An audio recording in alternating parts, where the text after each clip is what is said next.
Right, well, good evening and welcome once again. We are back for part 3 of Swish Stream's Wild Arms 3. Ooh, meta. We're at the 3 of 3. Usual rules going to apply. It's going to be live play. It's going to be raw. I've not got any kind of guide or anything up at the moment. So I'm literally going to be playing this completely blind. Last night we saw how long it took me to even get started when I realised that I've been wandering around in the plains for a good hour. It turned out it's a good 2 minutes away from Baskar, but nevertheless, we're going to get ourselves going. But before we get started, well, let's have a nice little title sequence. A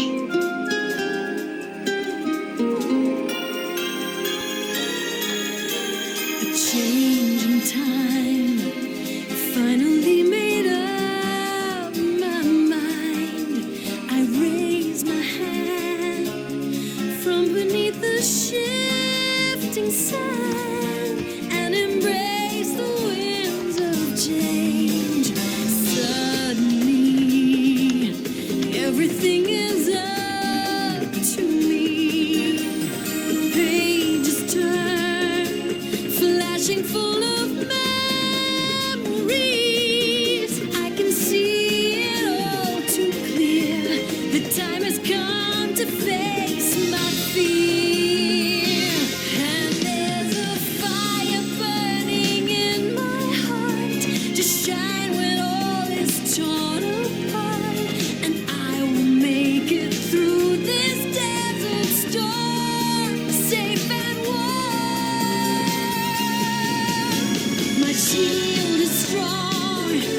I'll take my chances here now. Bring on the fight. I'll find a way to win somehow. No tomorrows, no regrets. I'll risk it all for this brand new day.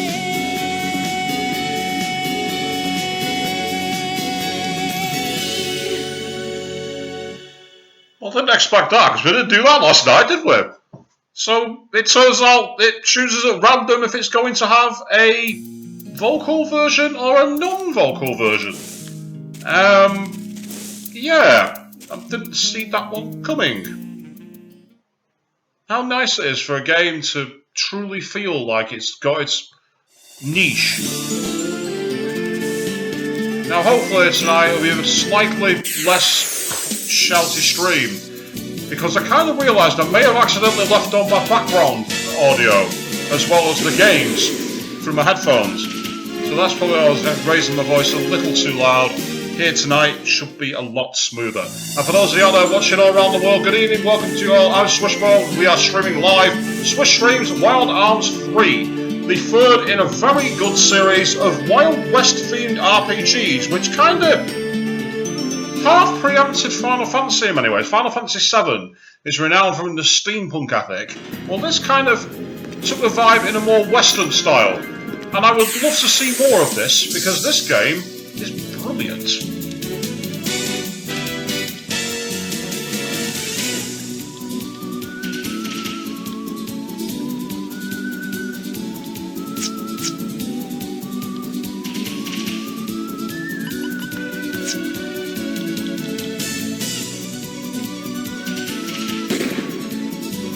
Zero damage. Good start.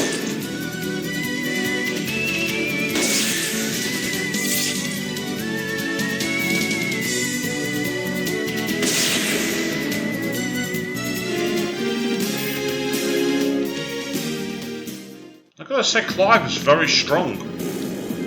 Now, we've already beaten one Guardian, and I've got to decide which one to go next. It's tricky this, because I don't know which one's which.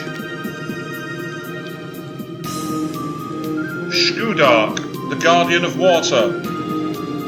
And so the way saying, the PS2's dark, outline familiar characters. Yes, it's that kind of era, wasn't it? Shall we show our will to the Guardian? Let's give it a try.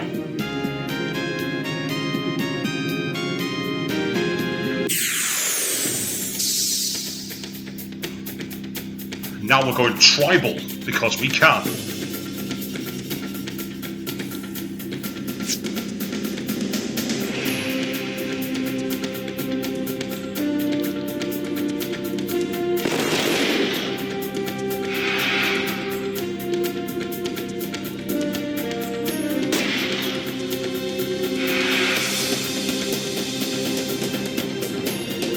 gotta love the music here. I love this really tribal boss theme. Normally whenever you hear boss themes, they're very in your face and aggressive. And it's done it again. The Guardian summoned itself.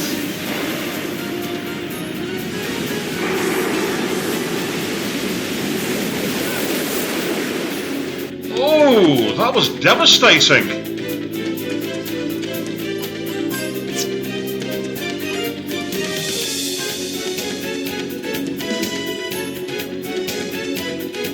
Yeah, he can keep going, that's fine.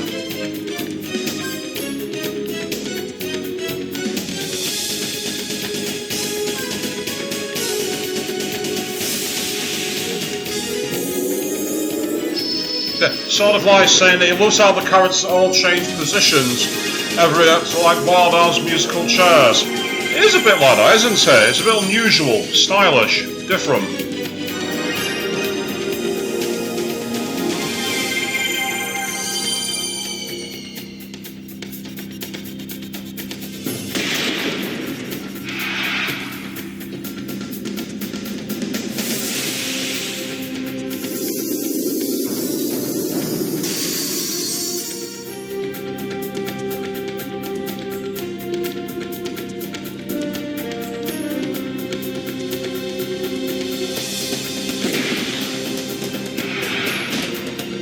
Oh!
Yeah, of course, on this game you have to reload every time you defend. That's how you get your attacks back.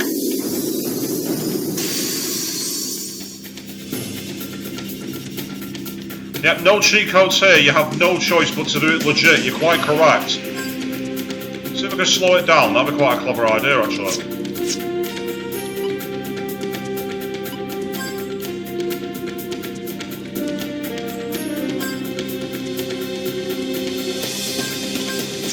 I find it annoying that his don't work.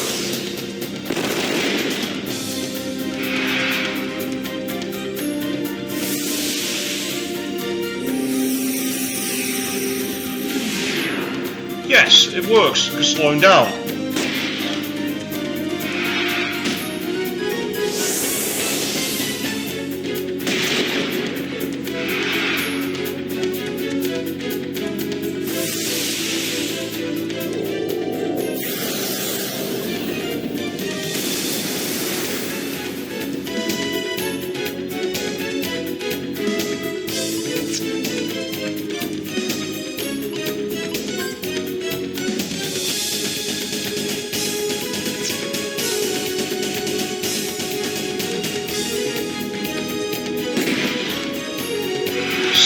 Damage. Yes.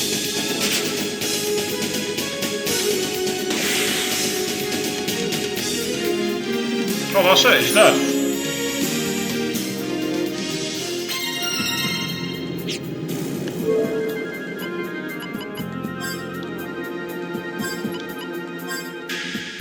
I know that he has magic, so it'd be useful to give him.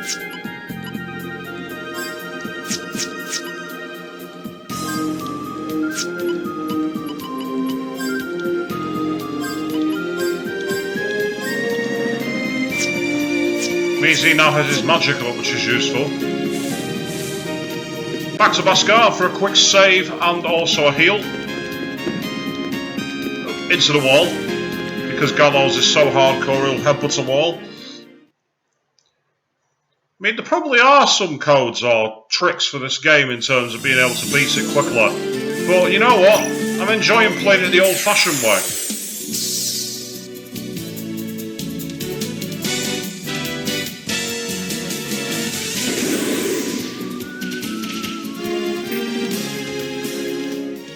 One experience point. Wow.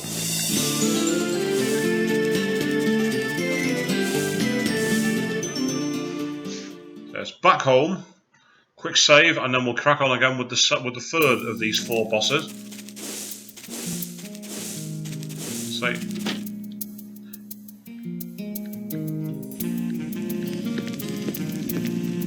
Very relaxing music that you have in Basco.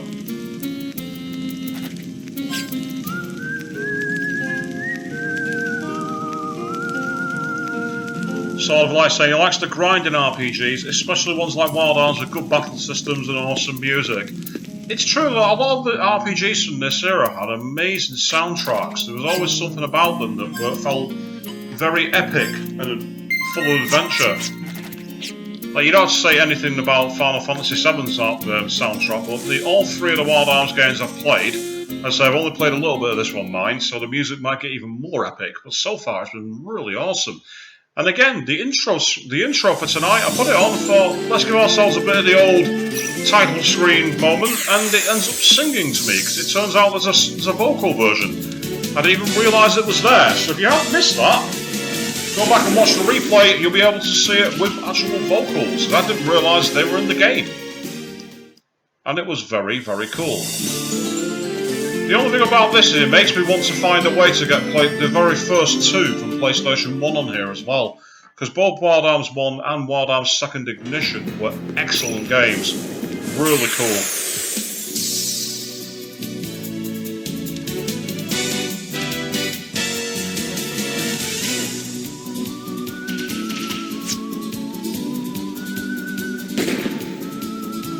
Zero damage.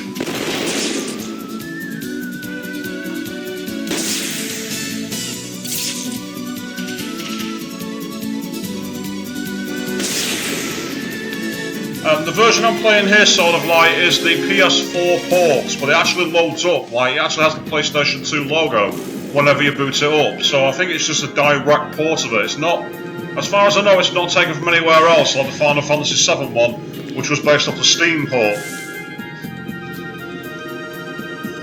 The Guardian of Wind.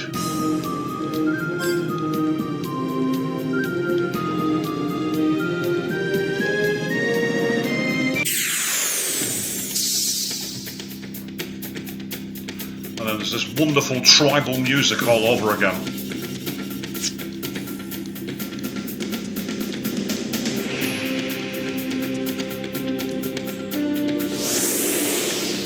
High-speed Ripper.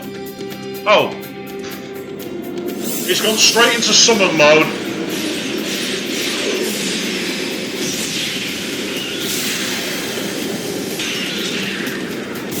Well, that was cool. That was awesome.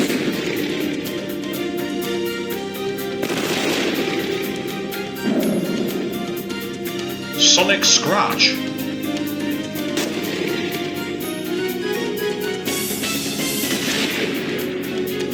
Ah, he's missed him.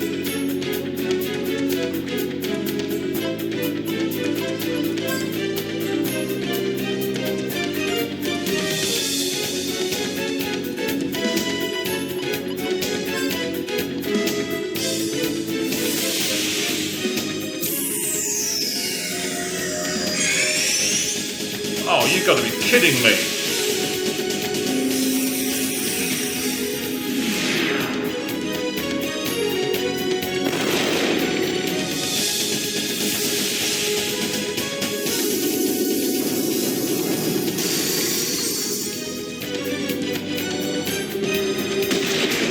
Wild Arms 1 I did absolutely adore. It's a fantastic game. I love Wild Arms 1.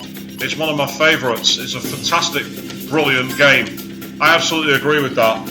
But you said it's sort of like that number 3 has the best system if you appreciate the draw spike to Breath of Fire 3. I say Breath of Fire 3 is one of my all-time favourite games. It's up there with this as well, you know, this series in terms of being something truly special.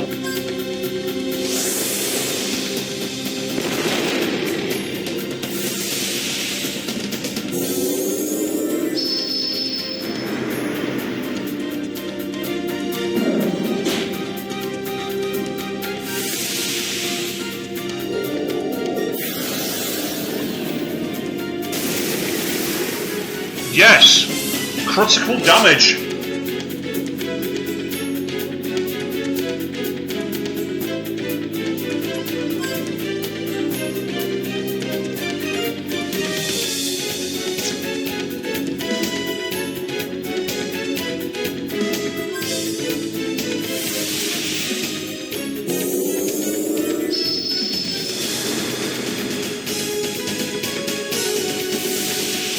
Inspire.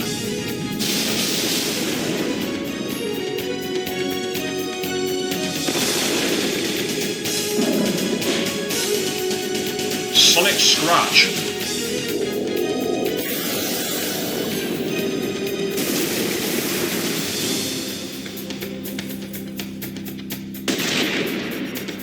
Is he ever going to be able to hit a shot?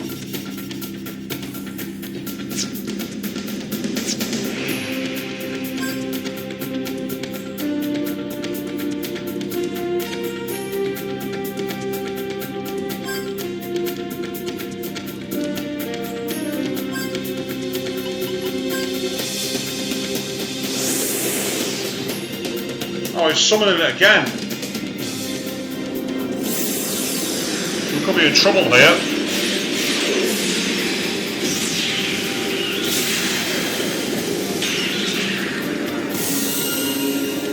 Oh, not what we needed. Not what we needed at all.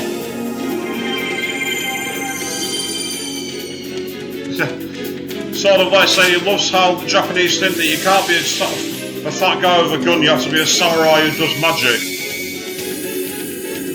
Oh, that's useful. Tell us anything.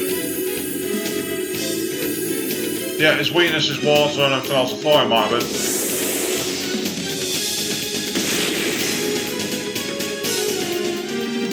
Yes!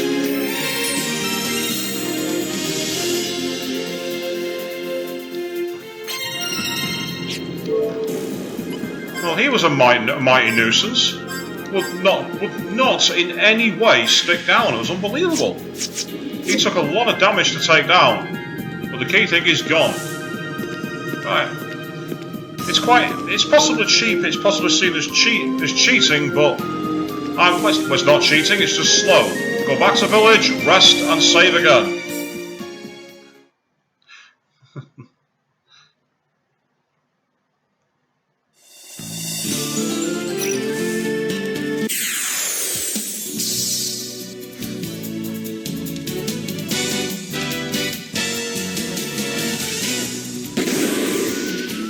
Yep, start whistling along at home if you want to. Or not. You certainly don't want to encourage me to whistle along, that's for sure.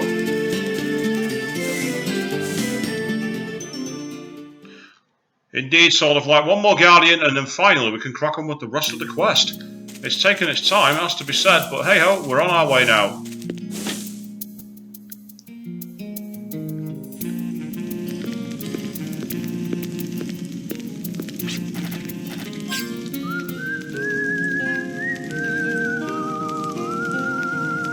I do love that, how it's kept the old music for when you go to sleep from the first game, but made it made the whistles more refined.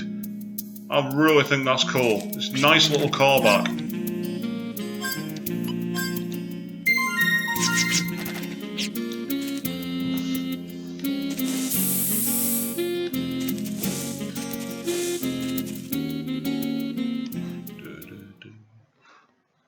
I just feel myself wanting to hum along to the music, and I'm not sure that that'd be good for your hearing, so I'm trying to avoid doing that.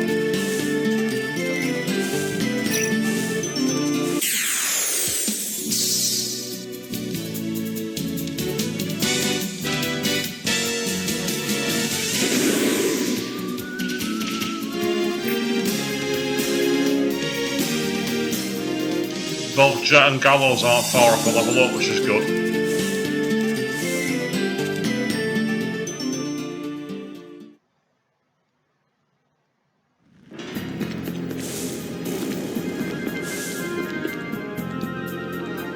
So, time to go after the other one.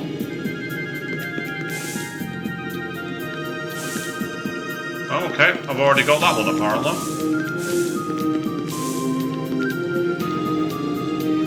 More gold. Guardian of Fire.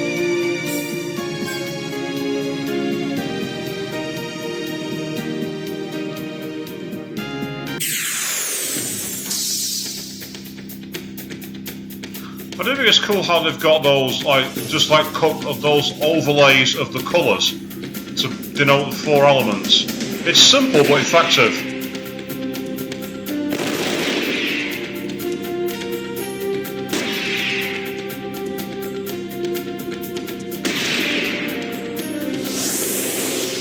Vapor Blast.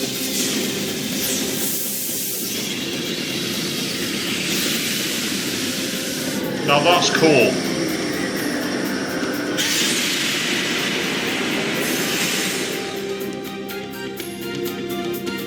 It's not much fun in terms of power though, that has to be said.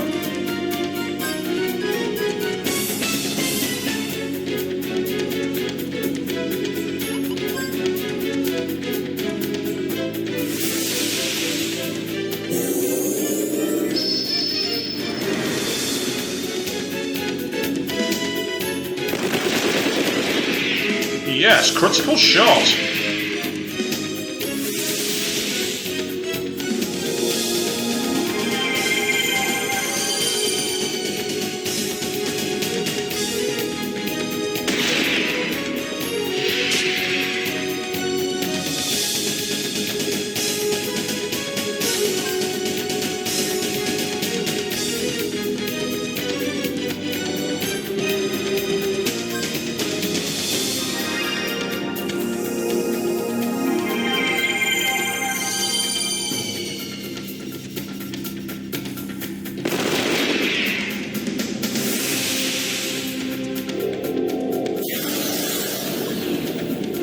That's amazing.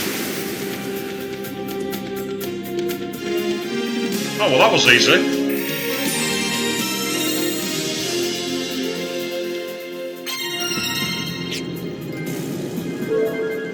And trophy earned into the elements. You probably didn't see all that because I've had to put the screen over to make this fit. Yes, this game even has trophies on the PlayStation Network. Another reason to check it out and enjoy it if you've never played the game before. So I say, oh.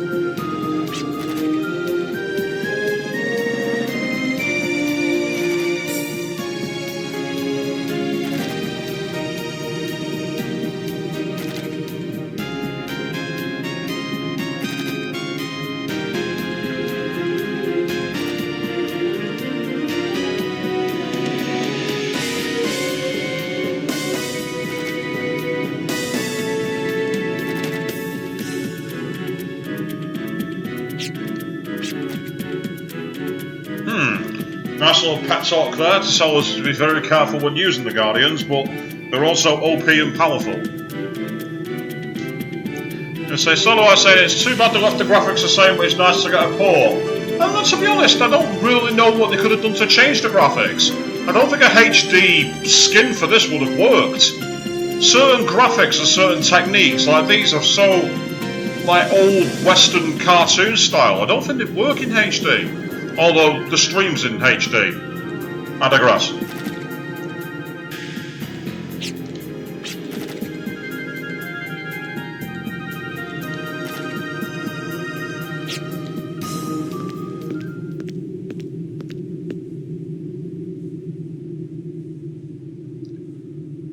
Yes, and look who was watching.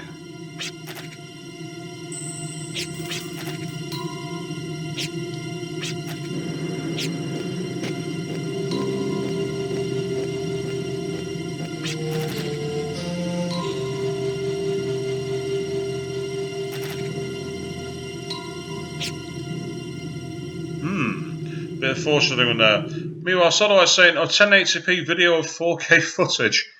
Not really. This isn't 4K. I'm playing this on a standard PS4, not a PS4 Pro. So there's an idea. How would this kind of game look on using the 4K mode on a PS Pro? There's an experiment for anyone who's got a PS4 Pro.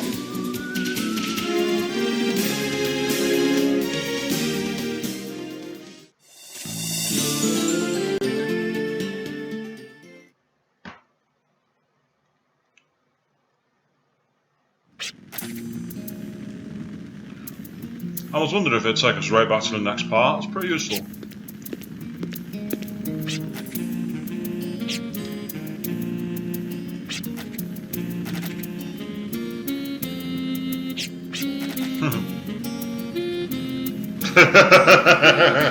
Bite your tongue.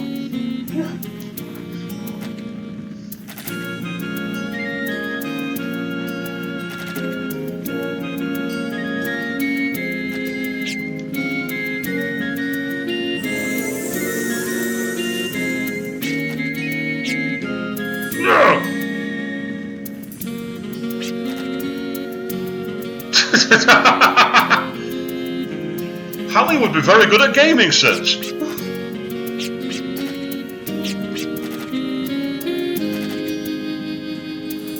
Are activated by extending PS points. PlayStation points? Vary according to your level. Useful. I remember in Wild Arms Second Ignition you had that, where you could, they had like weird skills that were unique. I don't know which Guardian it was, but there's one that had one called Hide in the Shadows. That made your character invulnerable for a turn, because they couldn't be seen. All rather odd. Useful, but odd.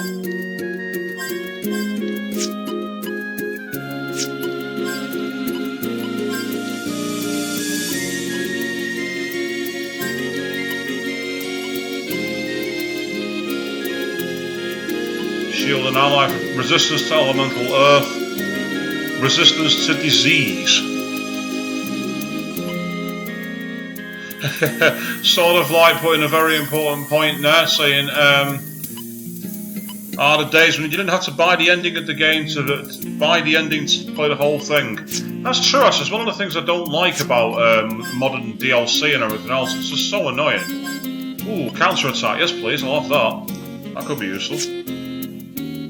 I don't care if it's cost me 4 points. That's very useful. Critical hit. Increase that, that's pretty good. Resistance to poison. Yeah, put that to 2. I'll leave that there for now. I'm trying not to waste too many of these points. I want to make it right.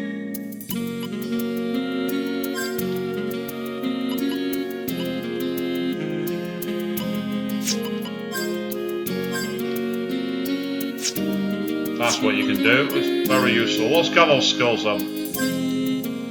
Resistance to elemental, resistance to ice, and nullify physical attacks.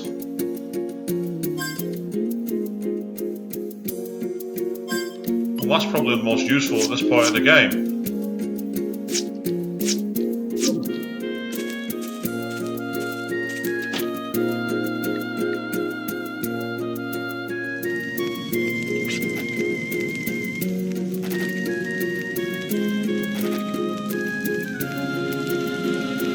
To go to places its umbrella does not cover. No matter how, we will not be able to aid you. Please take care.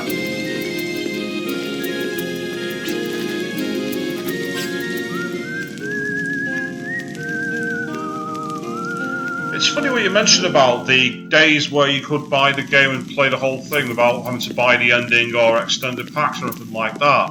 I was recently playing through Shenmue 2 on my Sega Dreamcast. And again, a game where every aspect of the game is in it. There's no DLC, there's no expansion modules, it's just play the game, enjoy it.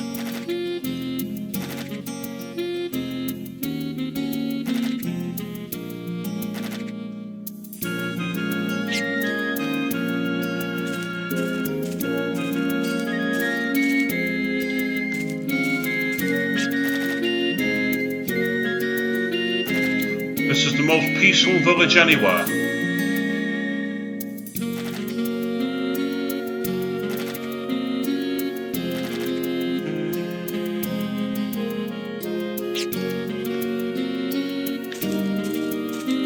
It's because he wants to be a drifter, he wants to go into the wilderness. To be fair, if you how many people want to stay in the same world they know forever? You can rename? No, I'm not renaming.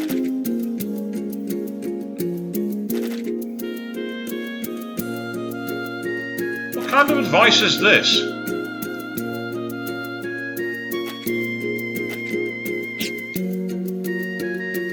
Oh well, the final piece of advice is probably the most useful. Now, why do I get the feeling there's something important in that bar, there?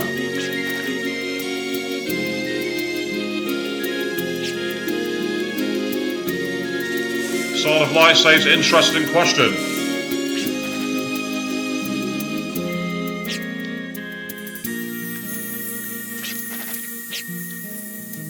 Right, okay, so that's fine. If you want to get out of town, leave the town. That's the same one. He told me all that stuff before. I've talked to Shane. Oh, I'll sort this later.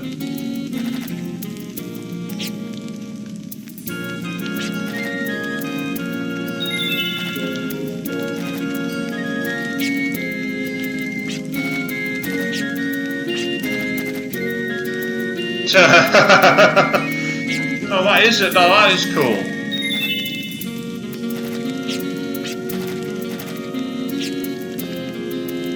If you choose not to expand the discussion, you get told off. Crazy. Drifters, LOL. It's a class. Class of fighting. It certainly seems that way.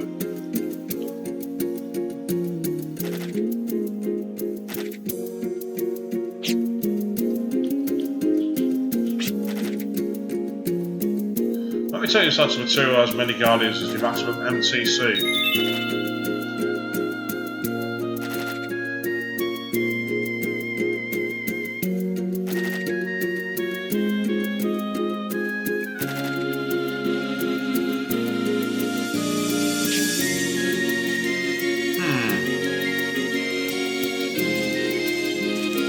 Sort of like asking, he wonders if a tramp is a class. Oh, that is an interesting question.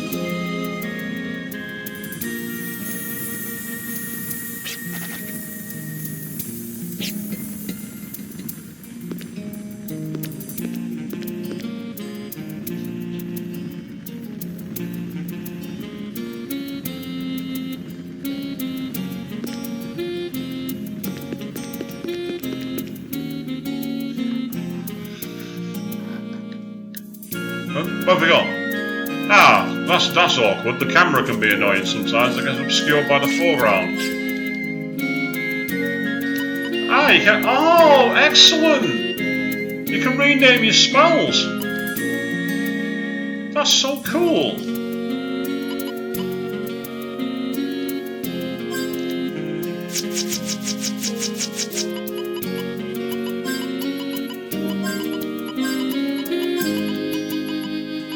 So they actually kept the old Wild Arms thing of you being able to rename your spells. That's really interesting. I like that. It's one of my favourite things about it.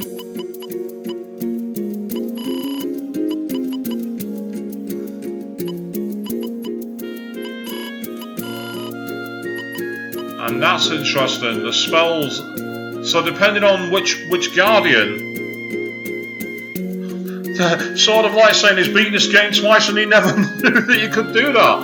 It was one of the most things I remembered about, one of the things I loved about the original Wild Arms when you had the cross-grass system. And what I've just realised here is depending on which of the guardians that he has equipped, he gets a different spell that's unique to them. And that's the same for everybody else. So that's actually very useful. So everyone gets an Arcana spell. So the other guys will now have Vortex and Cremate.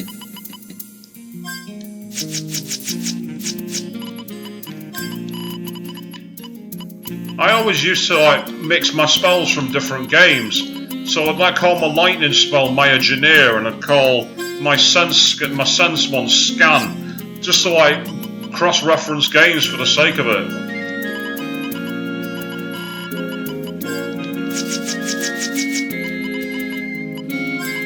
So I thought rename would be rename my character, but nope, it means rename your spells. So it just goes to show sort of like, sometimes you find something new every time you play a game. Even when you play a game that's really familiar, something comes back.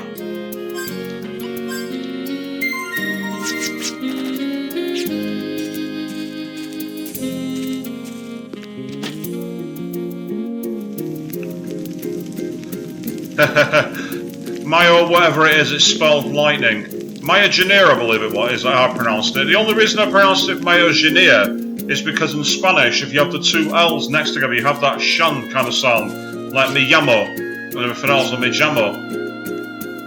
So Maya Janir.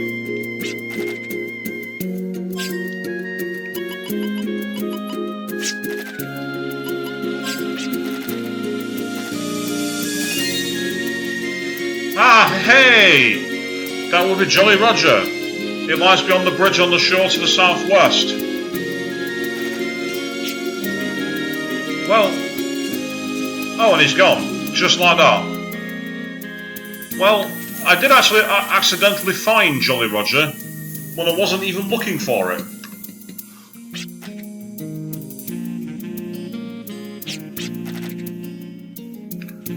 Does anyone have any pressing matters they would like to take care of?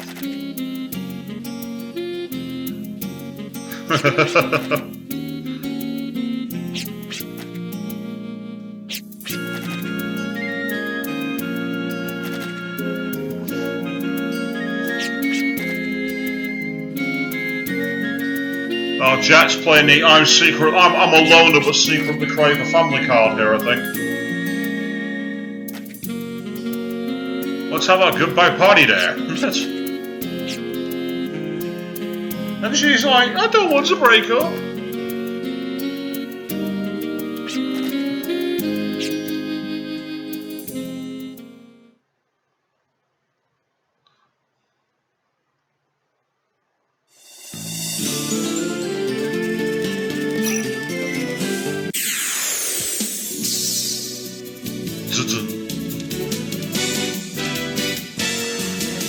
These enemies balloon. In all the Wild Arms games I've played, including 4, they've always been the ultimate jobber enemy. They've never once been a threat. I don't know if there were a threat in Wild Arms 5. For one very simple reason. It's one of the rarest games in the UK. I still don't understand why Breath of Fire 3 not Breath of Fire, sorry, Wild Arms 5 never made it over here.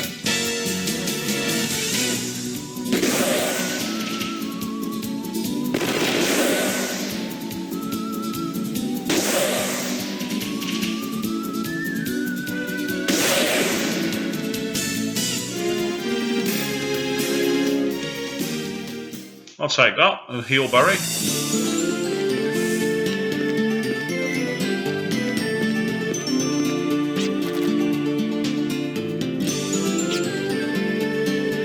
Right, in that case, over here somewhere.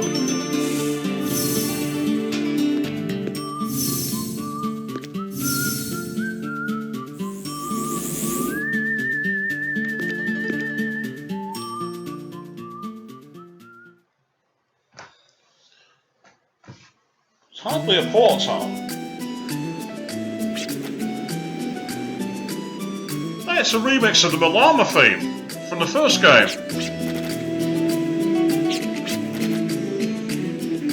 Grub and ale. Yep, I am definitely Matt Gallows. That's my idea. Come to a town and go straight for the grub and the ale. Definitely the way to do it. I approve, sir.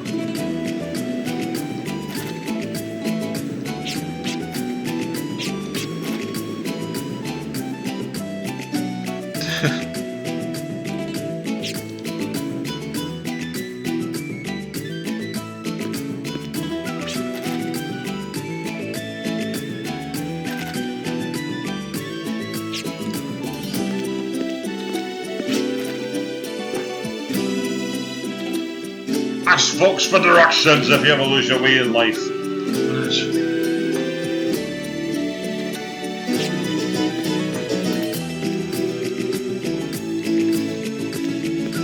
Are you not going to talk to me, Mr. Safe Point Man?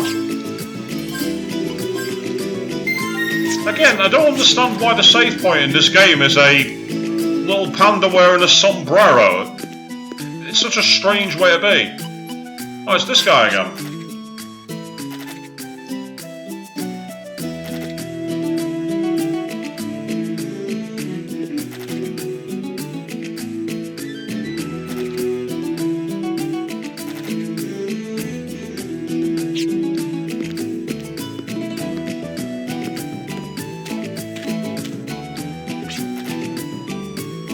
The badge of a drifter is never given. You must find it yourself.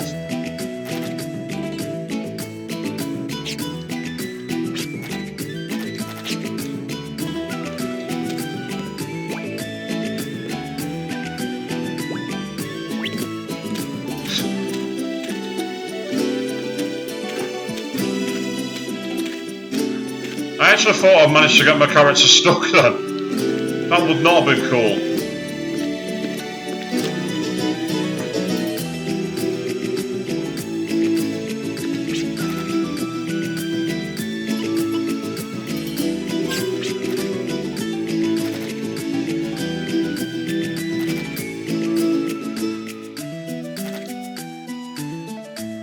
Go on then.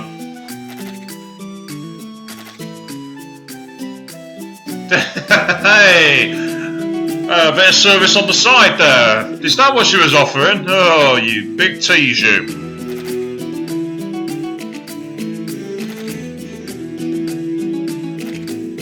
The eternal sparkle.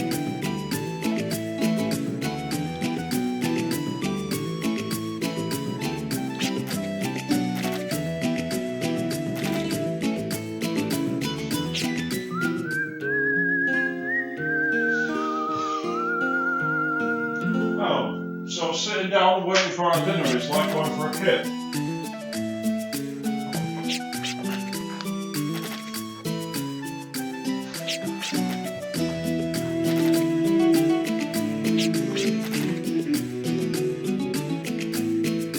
I prefer working alone anyway.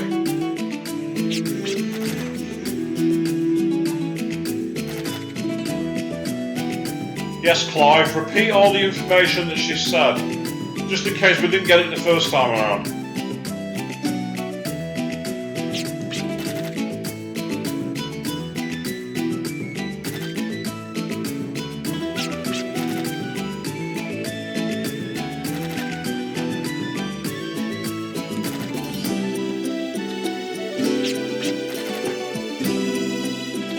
Once outside, we'll scatter in the wind.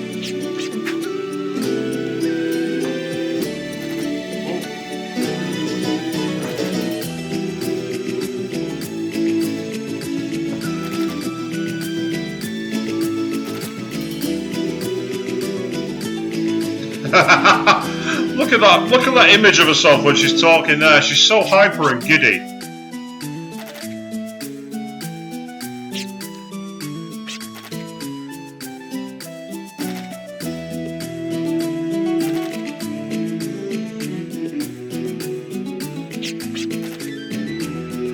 Well, that was a mouthful.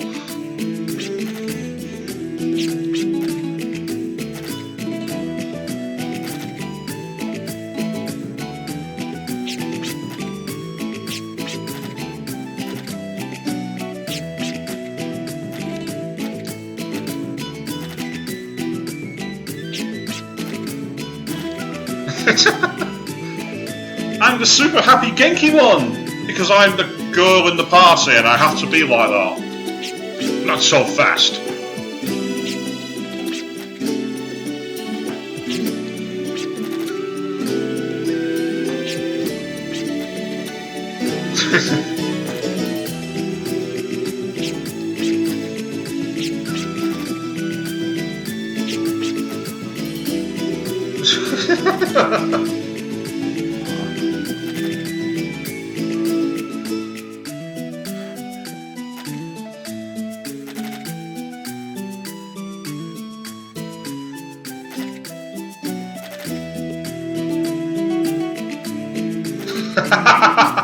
Yeah, cowboy.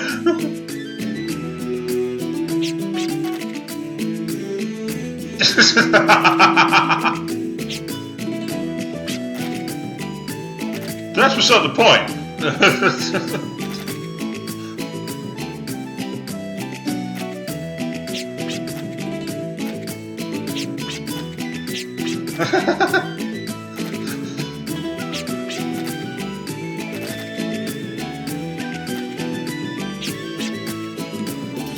See, that's why I work alone.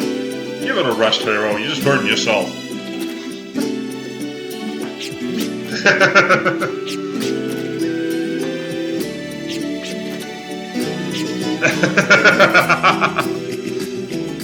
So Jet's the moody one.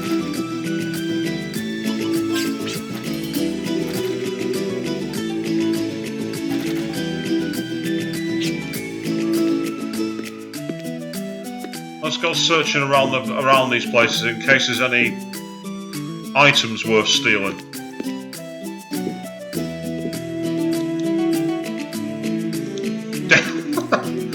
Danger! Restricted area! Go away! Reminds me of the old Easter egg from GTA San Andreas. There are no Easter eggs here. Go away. Yeah, I knew there'd be something hidden around here.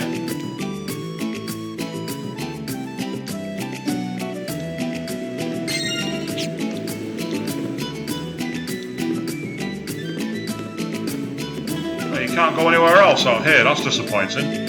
You can't go parkouring off rooftops and everything else.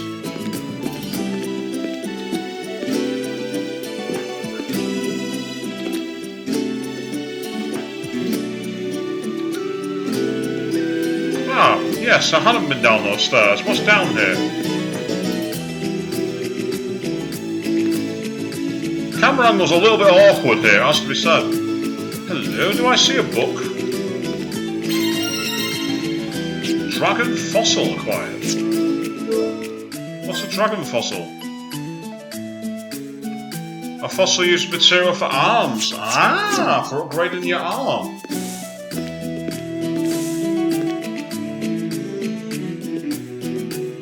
How do I get your attention?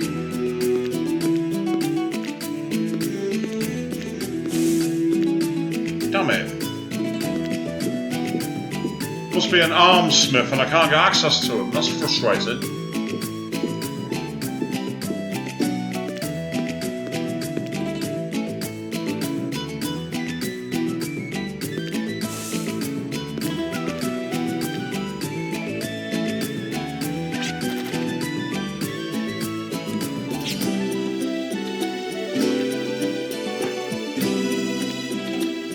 You can just grab a hook, I suppose. Let's go swinging. Yes.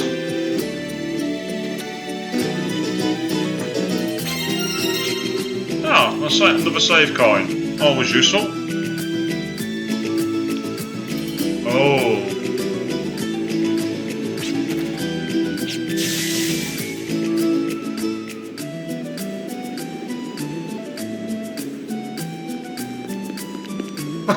What? What was with that running then?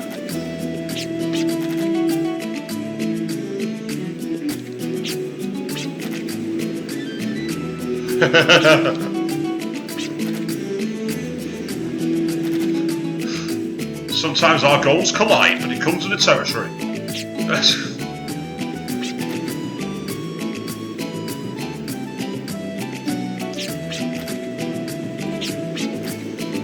There you go again.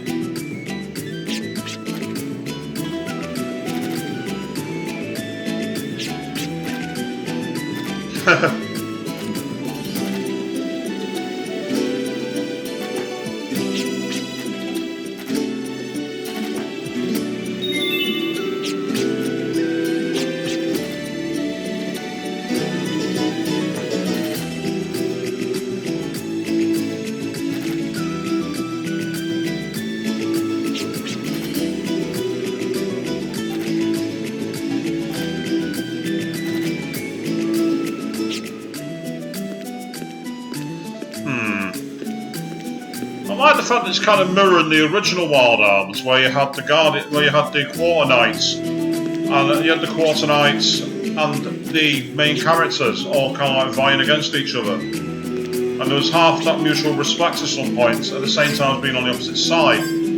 Also, again, Wild Hour Second Ignition, where you were working for ARM, and you had that terrorist organisation you were up against. I've not played that game so long, I can't remember what the characters were called.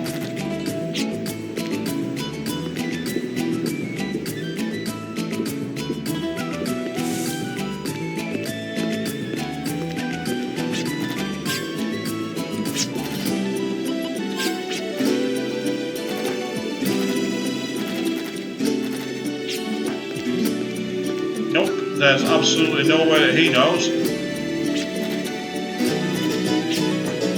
Yeah, no other information from you, my friend, so out into the wilderness. Here we go.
Haha, 32 and 9.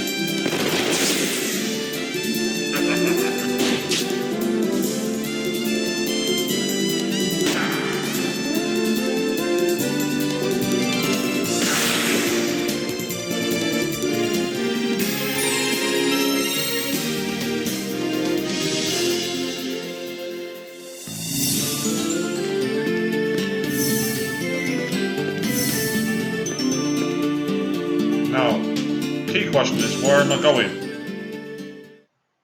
Some kind of memory place outside town.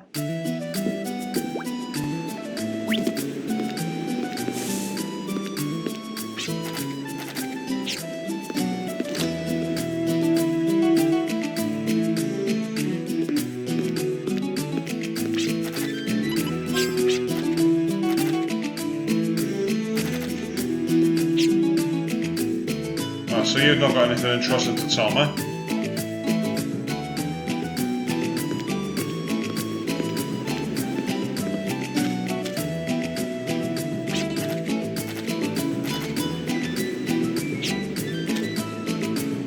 Right, I guess I've just got to go and do the old-fashioned way again.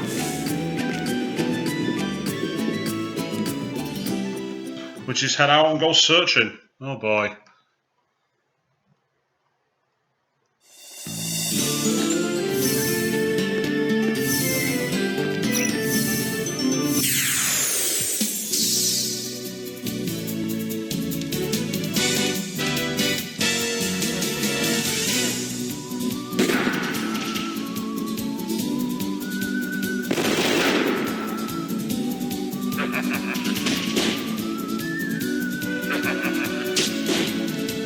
Damn, these guys don't like him at all.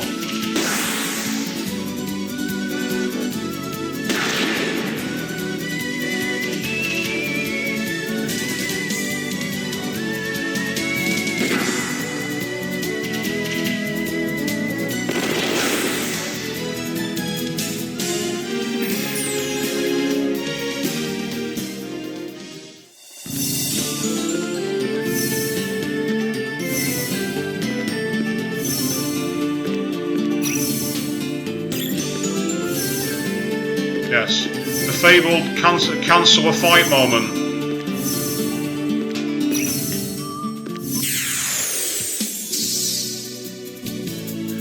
Oh, hold on.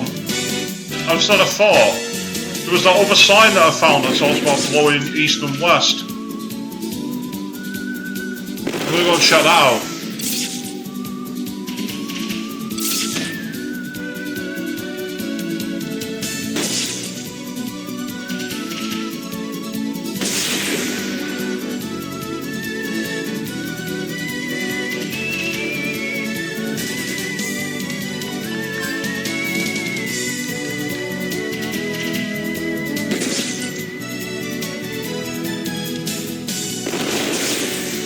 Oh, damn it! I wanted to avoid that. I wanted to make it so that I had I didn't use my items.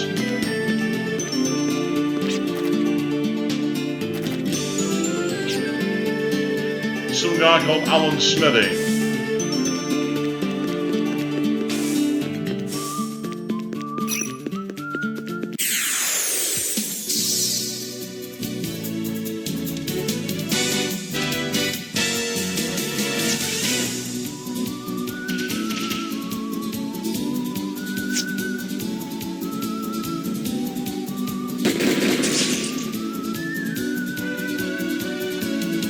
Nice shot, Virginia.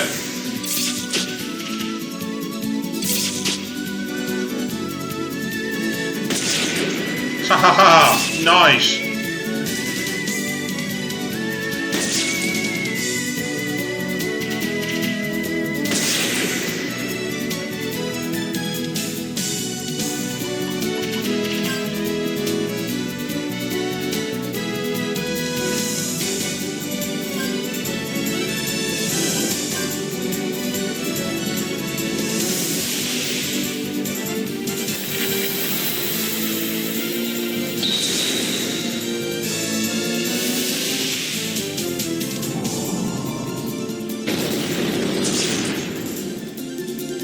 Quite a nice looking smell actually, that.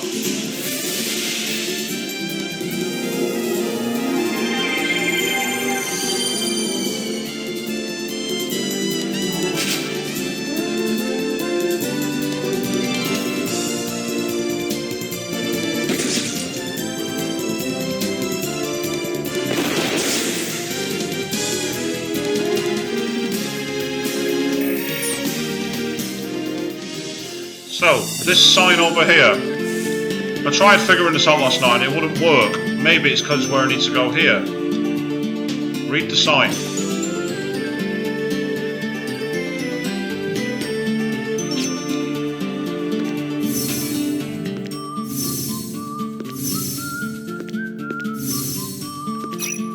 Flower fields grow east of here. Well, if they do, it's not in a place that I can reach.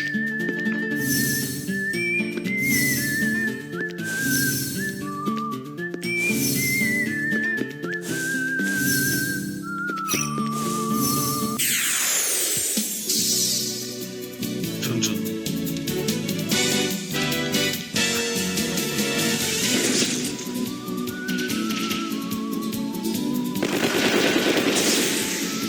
Nice!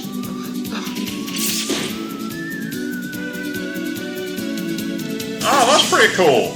So the active items are kind of like chance roulette ones. That's whether you get counter attacks or if you defend an ally and so forth. That's pretty cool because it allows you to constantly move your character's strategies around in battle. That's really different.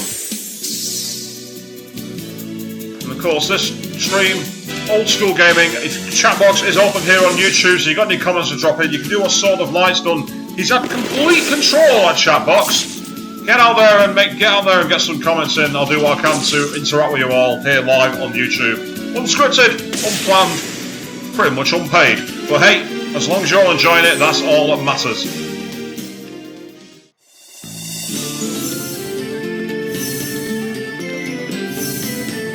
This is the only tedious part of this game, where you got to keep looking round for where you're going next.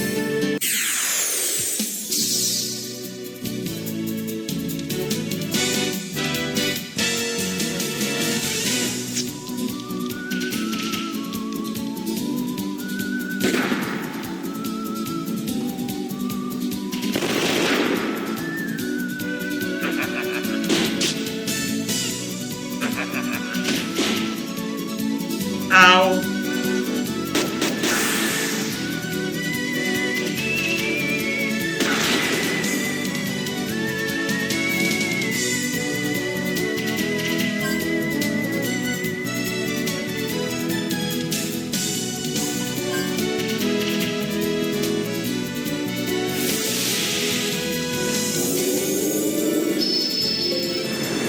Bit of the old shield, bring the defence up.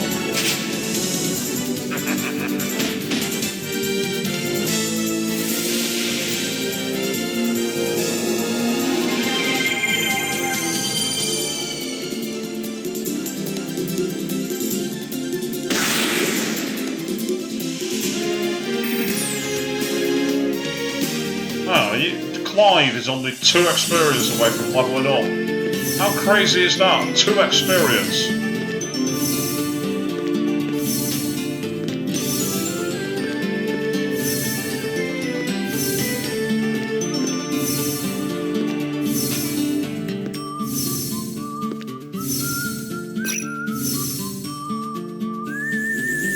Aha!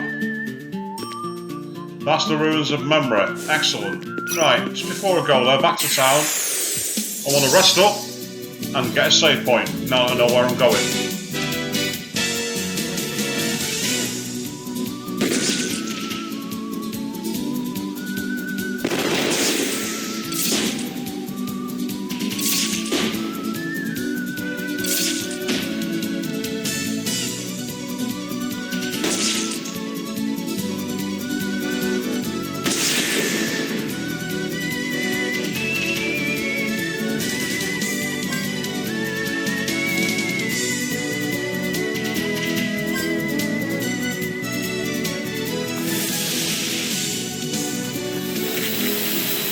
Feel the breaker of Petrify.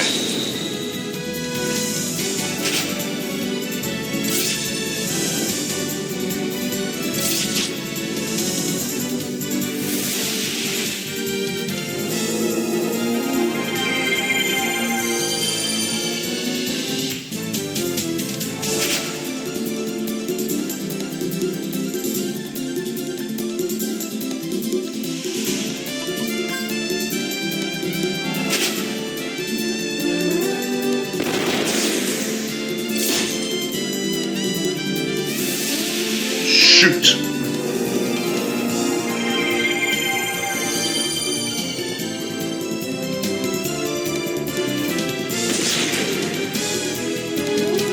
He's still alive? For God's sake, just die, will you? In fact. Oh, he's not able to summon. Fair enough.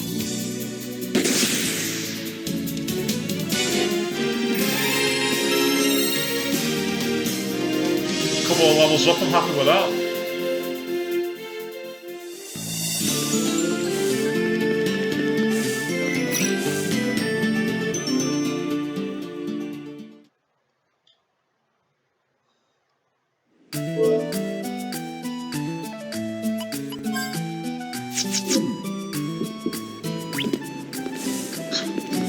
I don't think it's really necessary to jump off the ledge, but that's what she had to do anyway.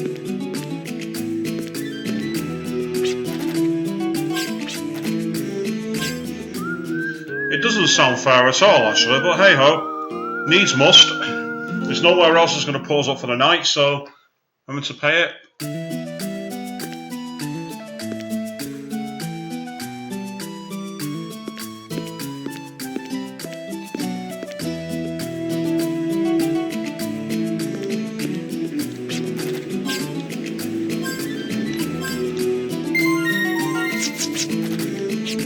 Suit yourself, amigo. Have a nice day. So we got a Mexican monkey who saves your games. They've certainly gone in for most of the usual stereotypes that come with the Wild West. And yeah, it's not a bad thing.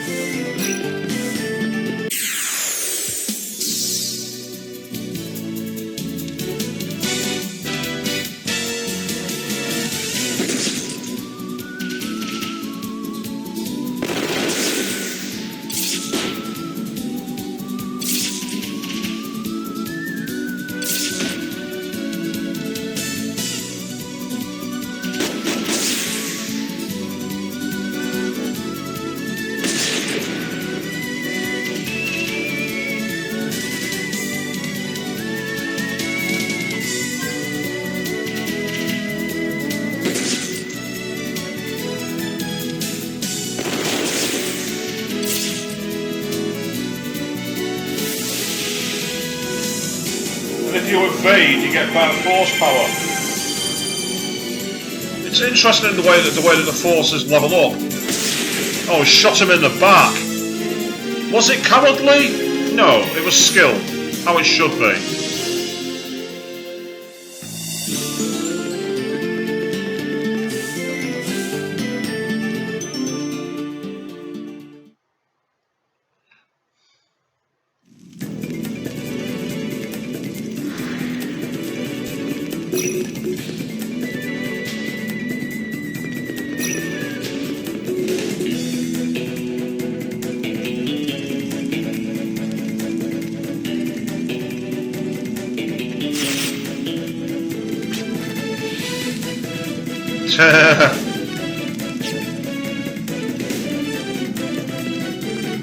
I like the fact she's got one aim traditionally and one aim gangster.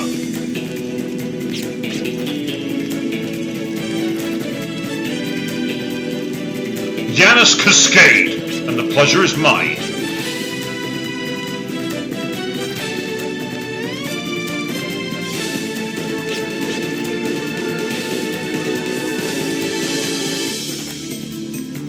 Oh, boo!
Preemptive strike on some books. If these are the books like in the first game, they'll be very, very annoying in terms of magic spells.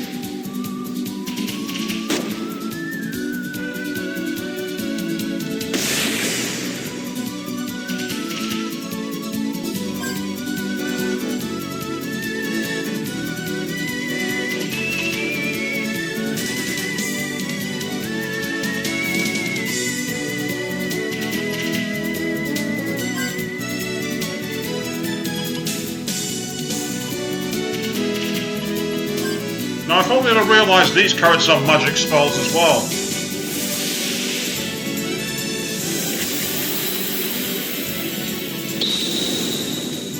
Well, that was kind of worthless.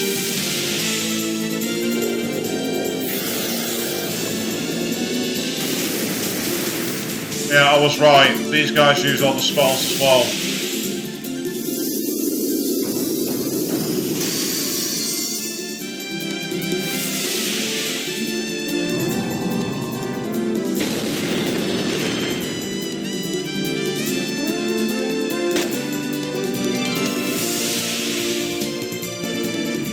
I thought we could also explore the magic spells for a while. But it certainly seems at the moment the best thing to do is actually use my guns. So let's use my guns.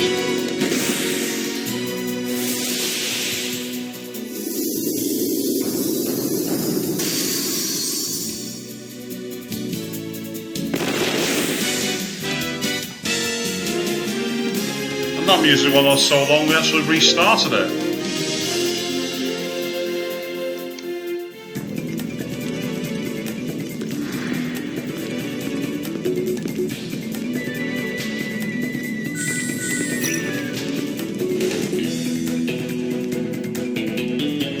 that crack wall?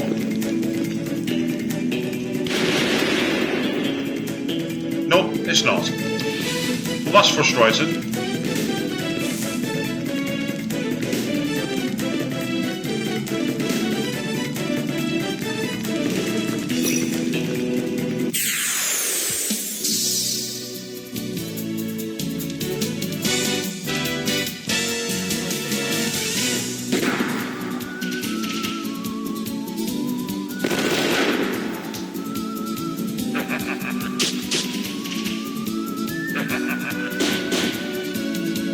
Ow.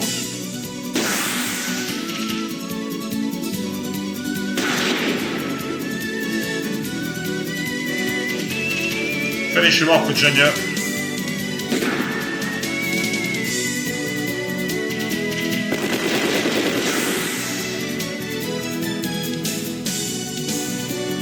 You find the booby trap is set. Do we open it or do we leave it? Let's open it.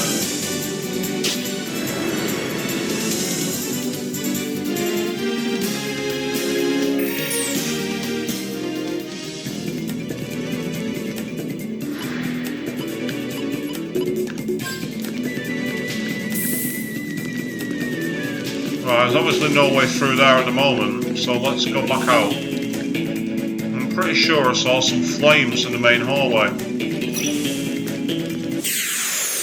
Oh, thought I'd go away from that fight then.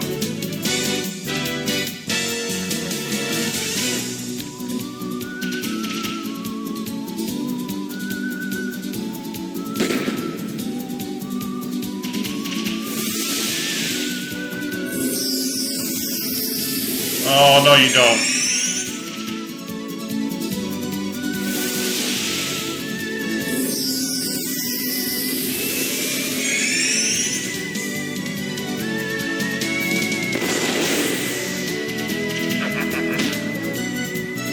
Aha!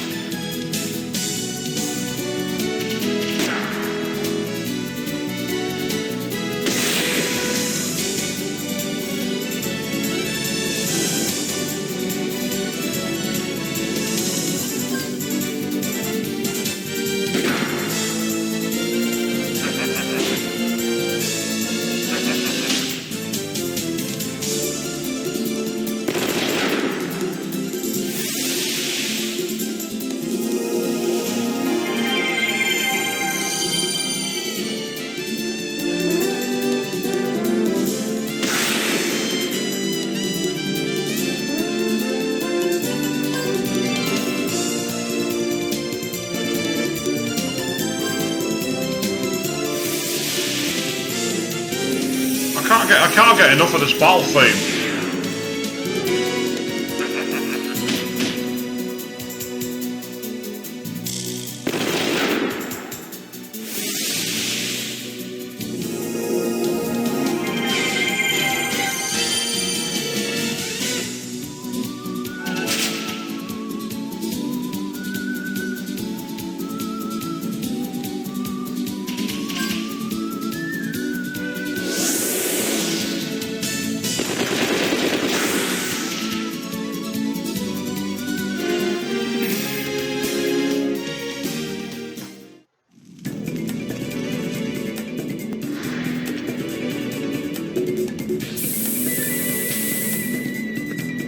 Nope, it's not that way.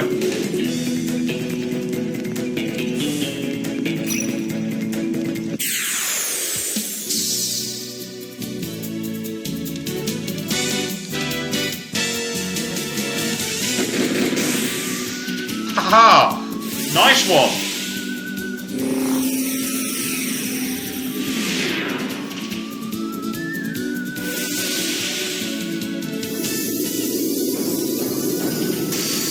I really should change the name of that from refrigerate. It's such a lame name.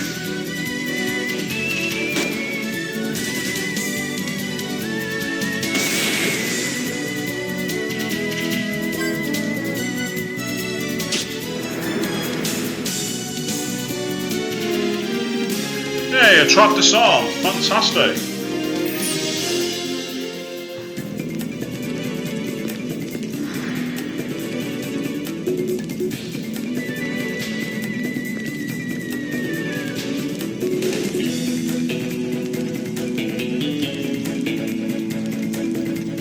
You're not going to use the summon for this? Can't be, that's annoying.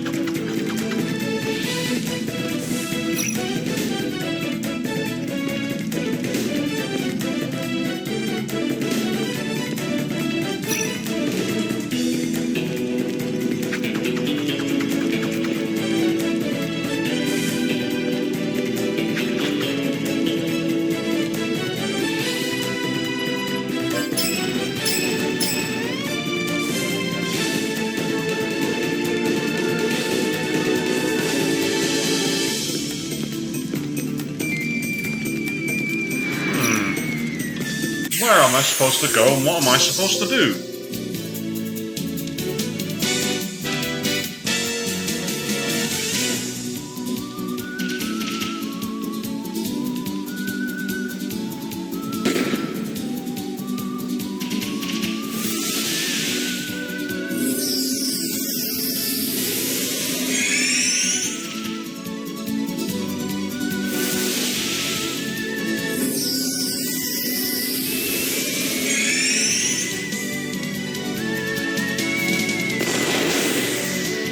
One down.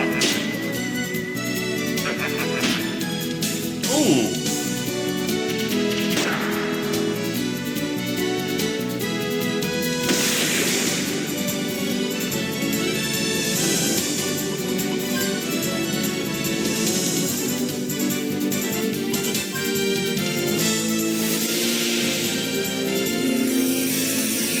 Michael Mandiel checking in saying how's it going today? So far it's going well actually. Managed to get the Guardian summons, now got a few more magic attacks. I'm deep in a temple trying to figure out what the hell I'm supposed to do next.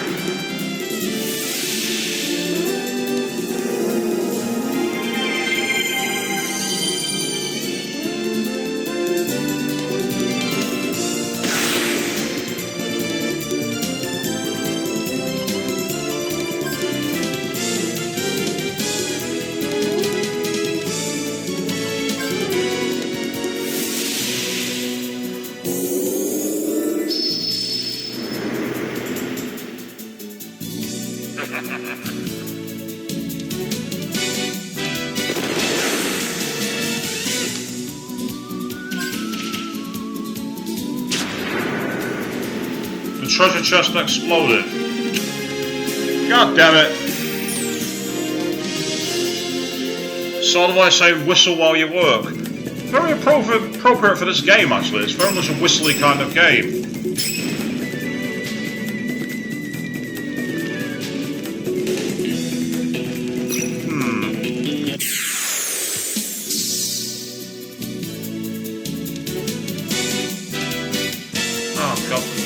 How many of these books have they got?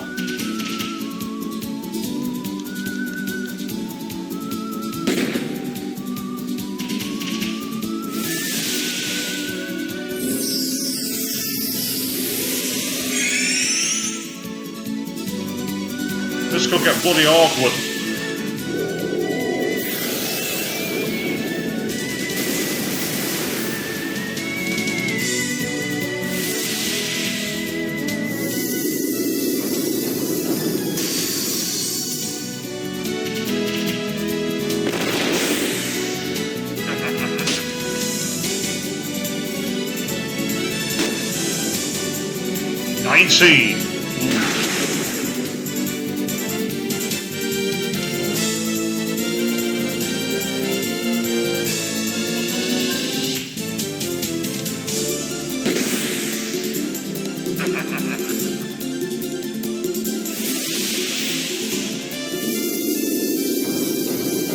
Well, it's lucky I chose him to be the person that I'm healing.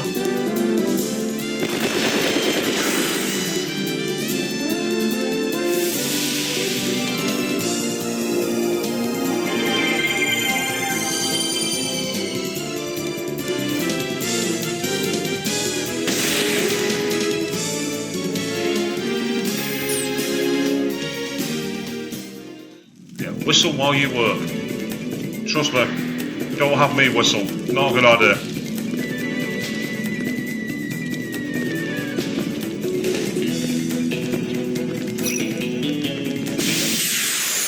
Ah, that's how you do it. You can just run into them. Just came to me, I thought, I wonder if you can run into the damn thing. Here's me thinking it's a magic barrier like we had inside that tomb of Beskar, and it had to be Gallows who used his magic training to open it. No, you can just use force.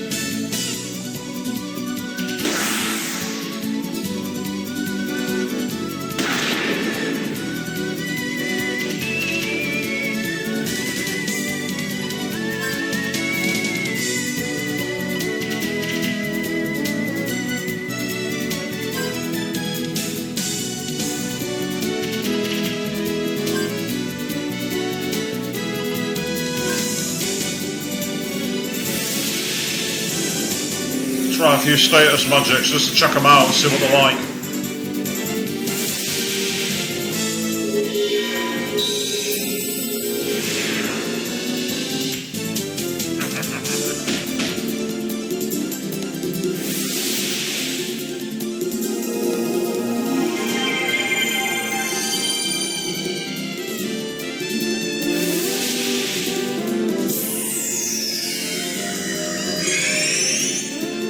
Evasion increased.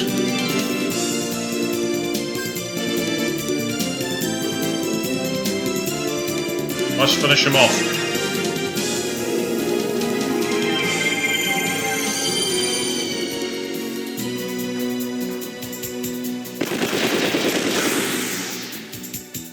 Nice.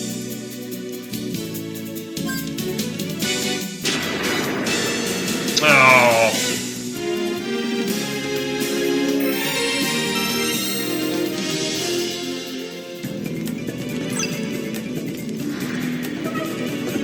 Yep. So you can't bomb those glass things. You can't do anything like that. What you can do is you can run at them. Very strange. On the stream, I was sort of like saying that you like the animation style, but they thought the realism in Final Fantasy VIII was so good for classic look. The bodies look so proportionate, you can tell their facial expressions. Yeah, I agree. That's one of the things I do like about Final Fantasy VIII. It had a really good style.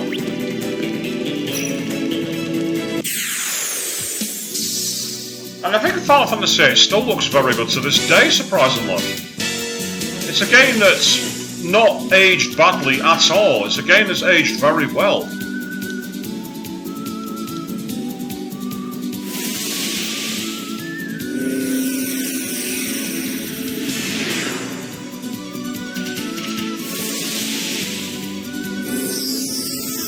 I don't know if that's the same one that I've just slowed down.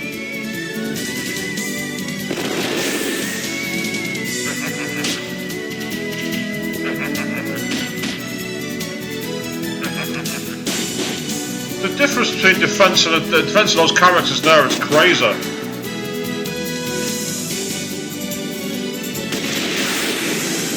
Oh, double critical hit.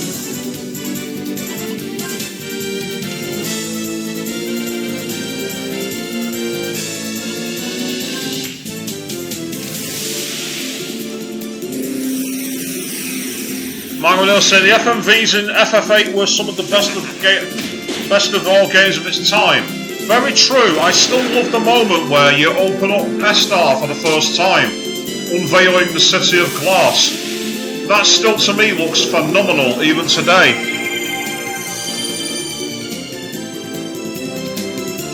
And yeah, Final Fantasy IX sort of like, I don't think it was meant to look realistic. It was more like the old classic RPG, the old classic style. And it was nice to see that look come back, like kind of like that FF4, FF6 kind of look in FF9.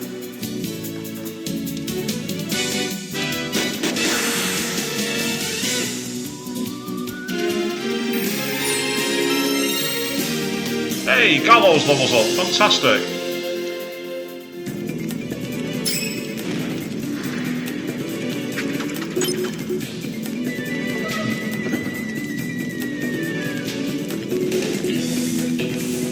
I wonder if anyone's going to get the magic guitar in this game.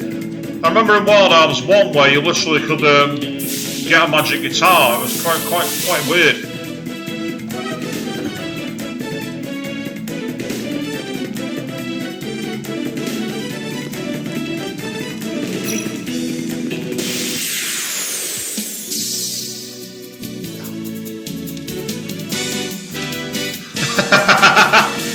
sort of like, if you want to see that kind of remix to Final Fantasy VIII, go and watch Spoonie's legendary review of it. Yes, I know that he's a bit persona non grata these days in the way he's doing his videos of late, but his Final Fantasy VIII review where he did like the whole, oh my god, this is my teacher, wow. I can certainly imagine Van Halen's Hot for Teacher playing in the background to that one.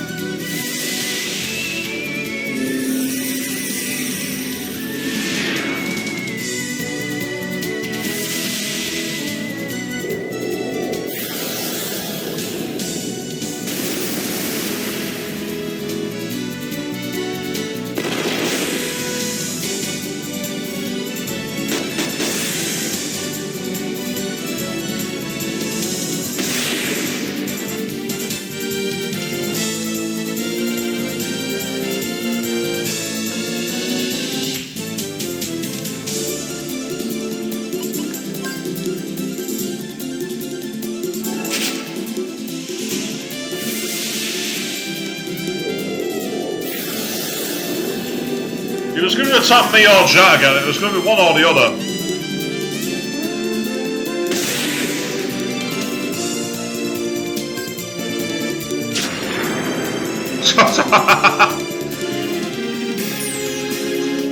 I've heard of like breaking open a chest, but that's taking the piss.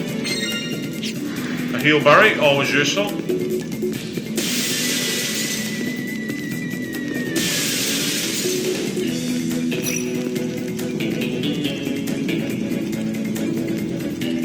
It looks like he's trying to hump the box.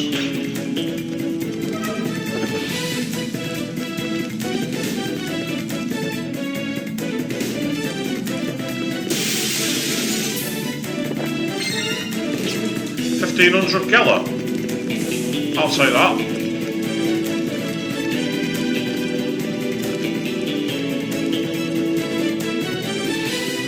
Multiple different doors.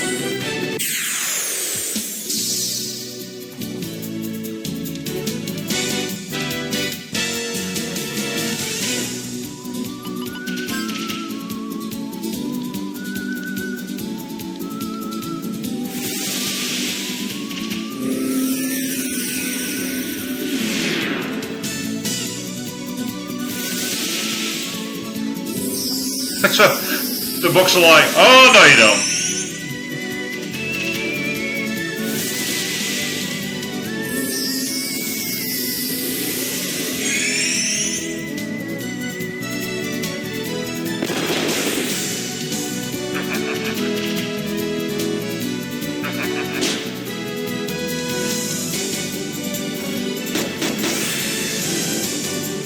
Yep, that's good.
Let's get it reloaded.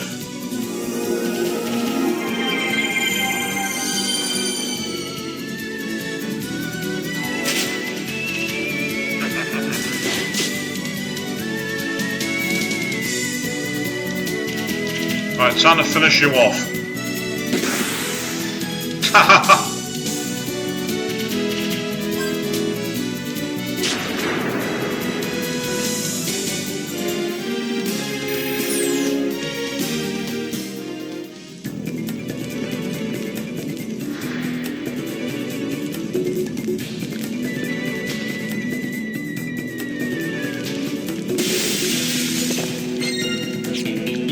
Gala card. I remember lucky cards in the original game, which allowed you to essentially double your money and double your experience. I wonder if Gala cards work the same way. Preemptive strike, that's more like it.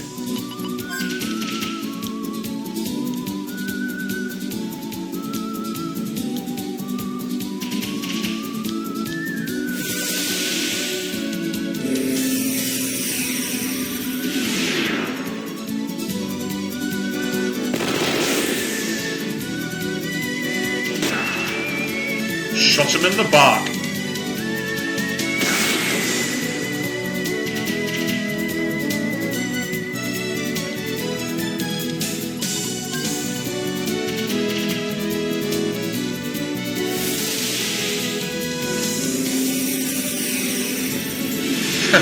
Sort of like saying the guy who brings a knife to a gunfight every time. I don't know. In Gunman of the Apocalypse, the guy with the knives was good at that episode.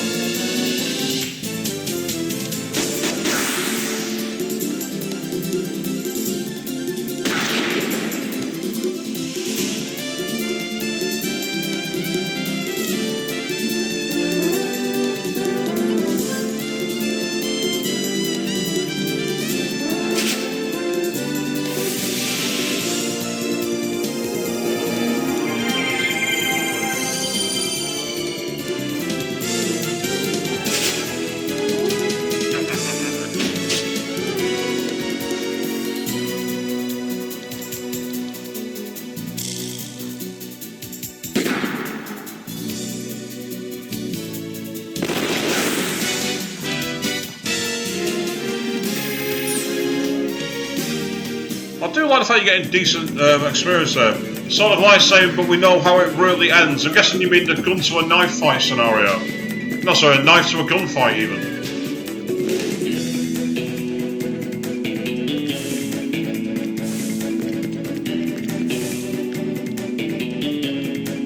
A device is keeping the door shut.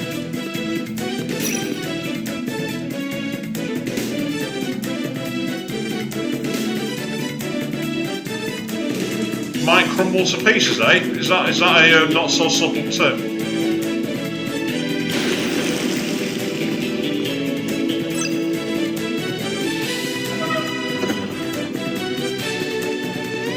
I think if you brought a gun to a knife fight, you'd be pretty much like disqualified.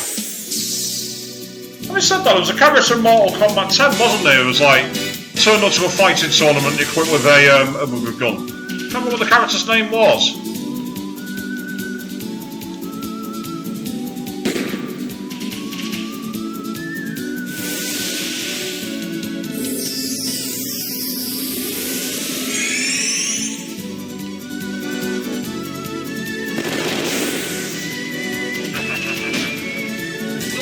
Nasty.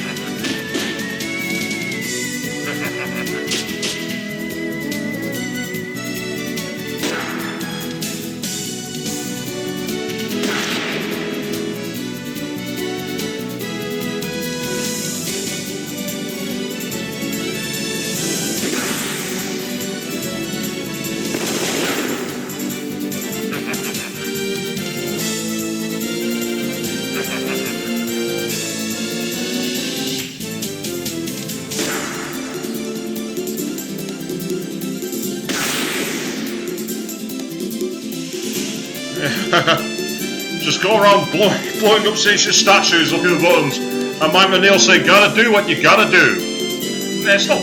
That's a totally different kind of nature to the old Wild West thing, isn't it?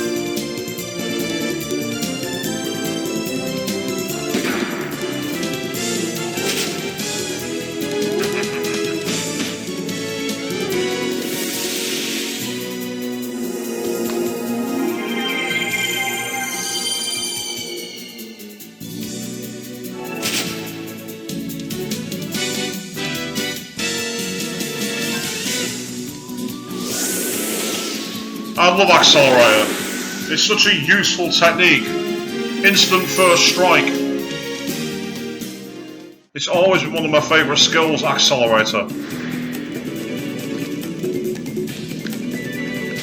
Heads or tails? Which way are we going?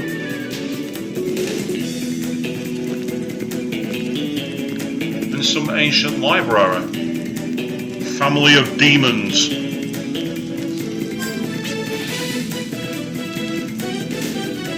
Our fourth albums recount the fear of demons who were covered in steel with blood of mercury. Covered in steel with blood of mercury? What's this, the plot of Pacific Rim?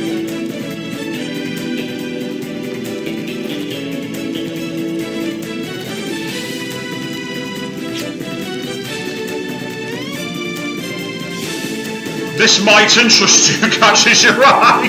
What? This might interest you? Okay, go on. I'm interested. Sealed by magic.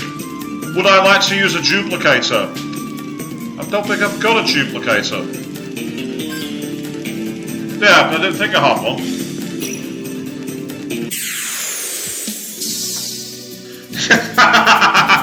Sort of like saying maybe it's the Kardashians' photo album. Kinda get the feeling this game might have preempted that by maybe 10 years, but you never know.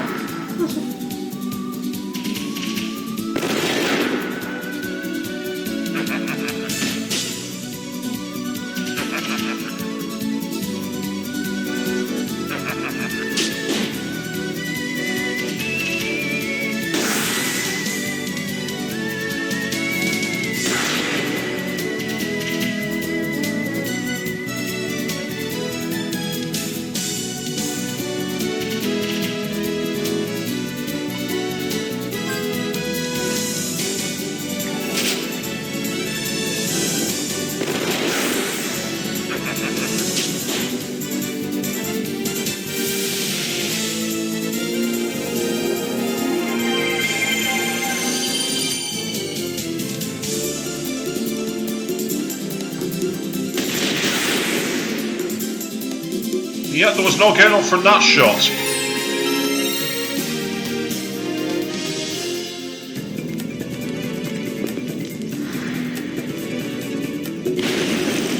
I thought that might lead to a secret room. Memo pen acquired. Growth egg.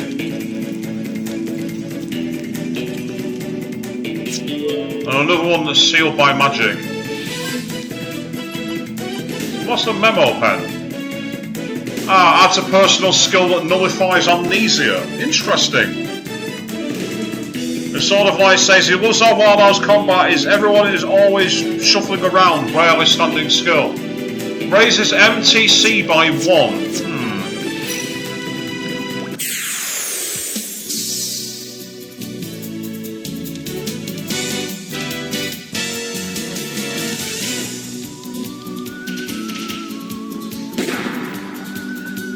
I always thought it was interesting how in Wild Arms 4 they had that weird hexagonal battlefield where you had to choose the hexagon you attacked and everything else.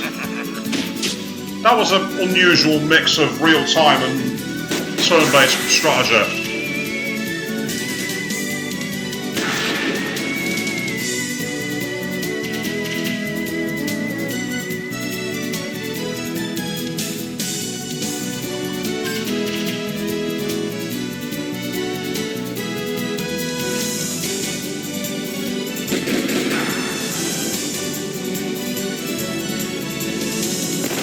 As for the Wild Arms series, sort of like they were made by Media Vision, that was the company that made it. I don't know if they're still actually trading as a company anymore, I actually don't know. There were 5 games in total, for 2 on the PlayStation 1, and then you also had this, 4 and 5 on the PlayStation 2, and after that, basically there was no more to my knowledge. Yeah. I'll do a save in here while I can.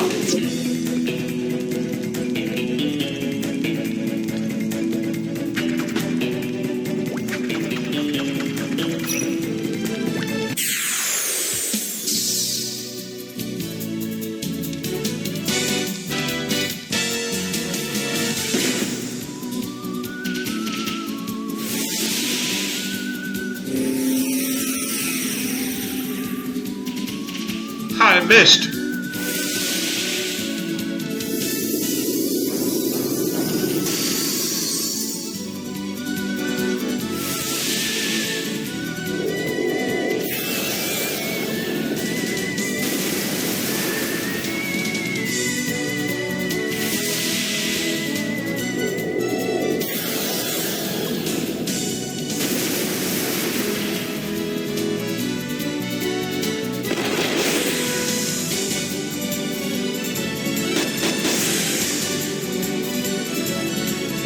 Good idea, sort of like, maybe they do have other gems, I actually don't know, but as far as I know, the most famous for Wild Arms, that's the series that really everyone knows by them. But I suppose they could be like Silicon Knights, they could have other games that no one's really familiar with.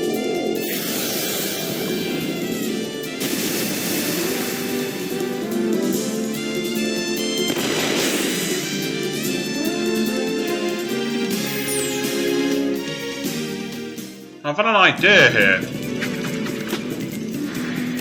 If I can aim the character that way, can I make it so that his boomerang comes back behind him? Yes.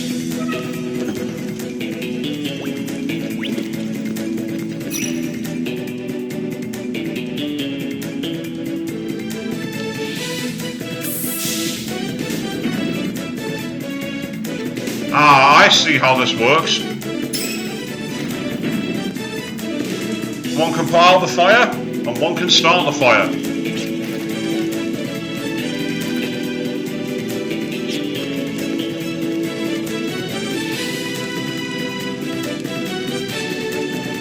Does anyone sense a heel turn coming up right here?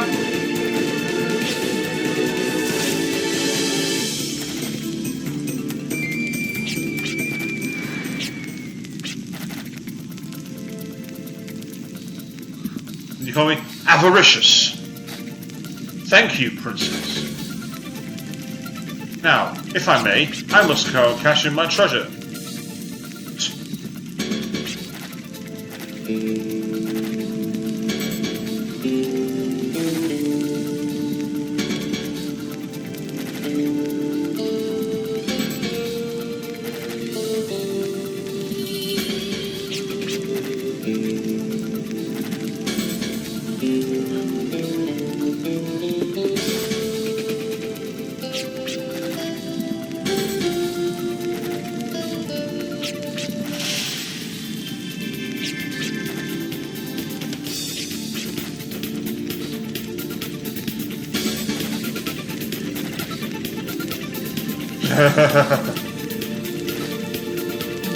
Who would have knew? He was a traitor all along!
Why do I get the feeling this is another Force Lost battle?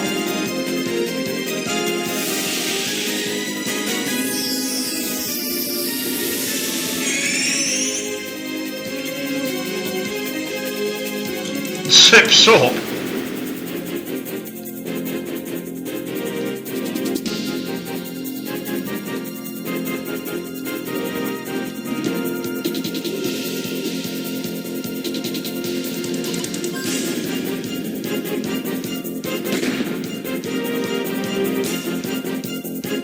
A little bit of a history lesson on the media vision, it would seem here for Sword of Light. Apparently they do Dragon Ball, Chaos Rings, Valkyria Chronicles, Heavy Metal Thunder, Genuine Story, Cyber Sleuth, Summon Night 6, and they publish with Square, Namco and Bandai. So they must still exist, I didn't realise they carried on.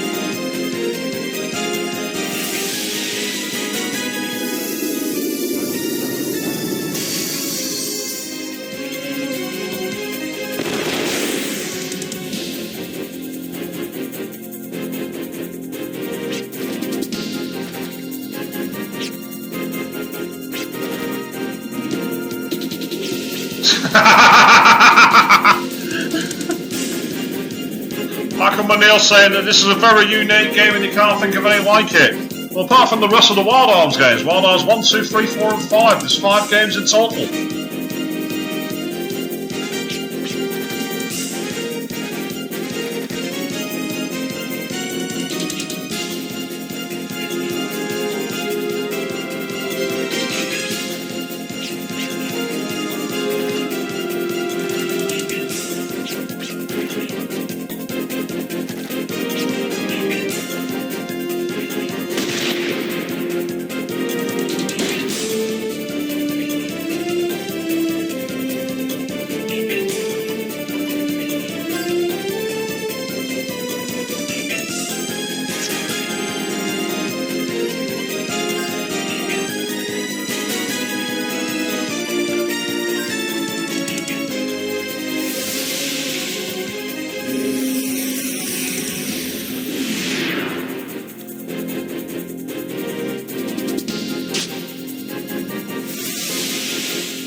Throwing star, interesting. So using ninja attacks. Meanwhile, Solarwise saying apparently Chaos Rings is kind of similar to this game, but you can only play on iOS or Android. Ah, 1 down.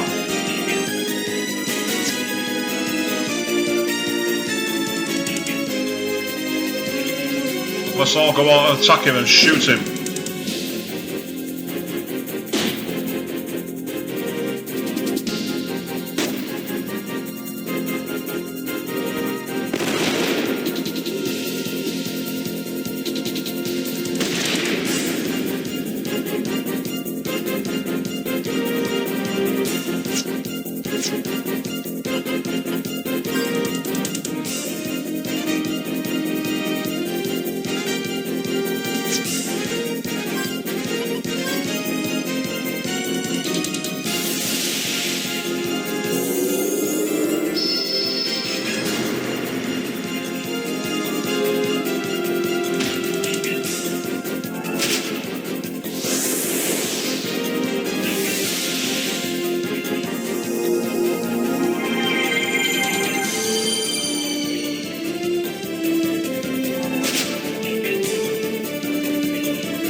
If only our boss were here, you guys would have been dead meat. And I'd have gone away with you too if you pesky kids.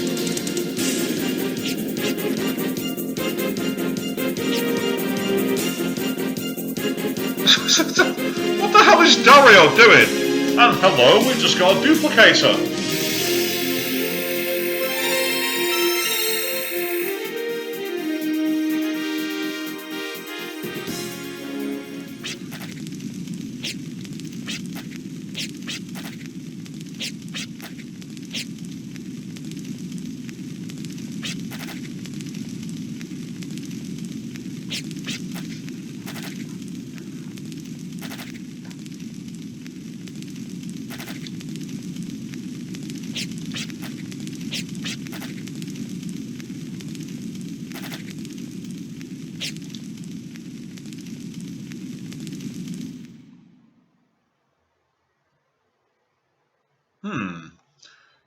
Is it going to take me back to the game? Yes, it is. So There's a question of whether I want to go in and find out what this may interest you is. Part of me is thinking I've got to know. But of course there was also the treasure chest, which was protected by a duplicator, so which way do we go? Ooh. It's a difficult one, that.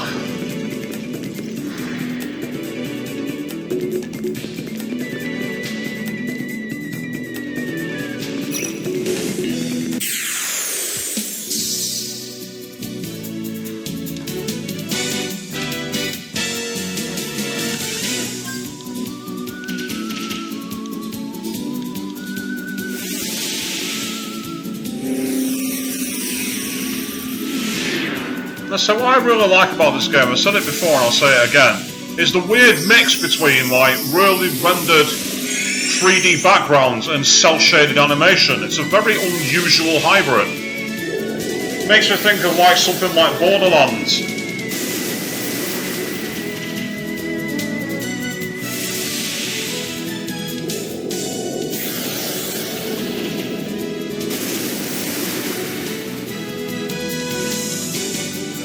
So if you guys are interested in seeing some PS2 gaming other than this, I might be able to jury rig a capture box so that it can actually show PlayStation 2 footage.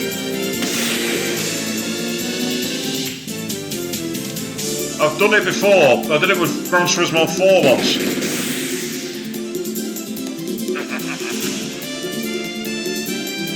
And there's one game that I actually need to play that I've not played for a very long time.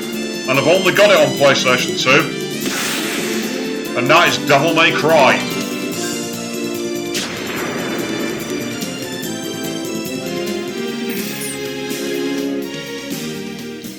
It's just a pity the jury rigging technique that gets the PlayStation 2 working will not allow me to put PlayStation 1 games into the PlayStation 2 and play them that way. It won't capture them. How frustrating is that? I can indeed capture from PlayStation 2 through HDMI. Basically, I run a Hapag HD PVR2, and I bought it originally from the Xbox 360 before it red ringed. Now, I found out that the PlayStation 3, for that system, you couldn't use the HDMI cable, but there was an adapter that allowed you to use the 5 different colours. But, as I say, whenever I've tried playing the PlayStation 2 into a capture box, it's very, very picky about when it works.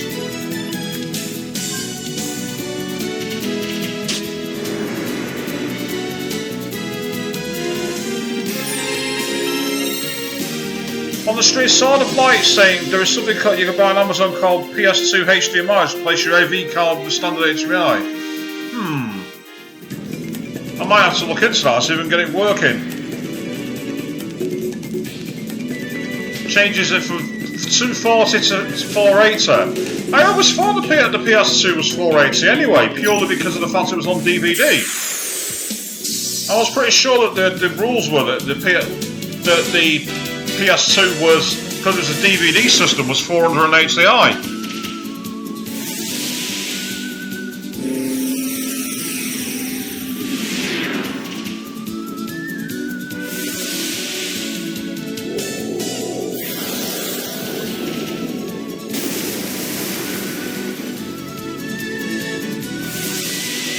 Now, say my PlayStation 2 game collection, I've got some really weird, obscure games.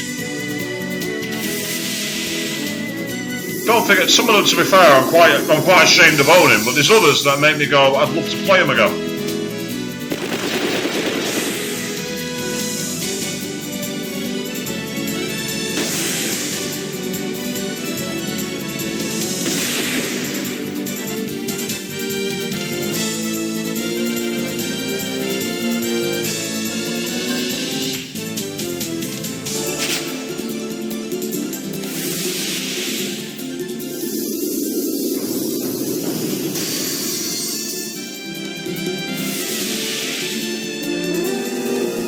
So if I had a way of getting the PlayStation 2 to render PlayStation 1 games through HDMI, I would be able to stream them. And again, I've got some gems from the PlayStation 1 era. I've also got some absolute turds. Well, that's all part of the ownership, all part of collecting games, isn't it?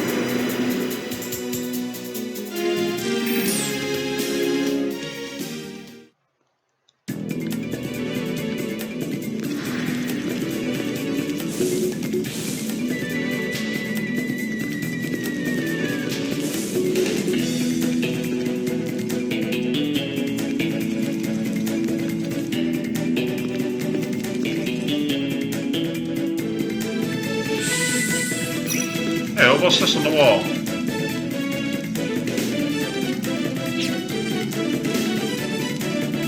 Interesting. Something about wiping your eyes.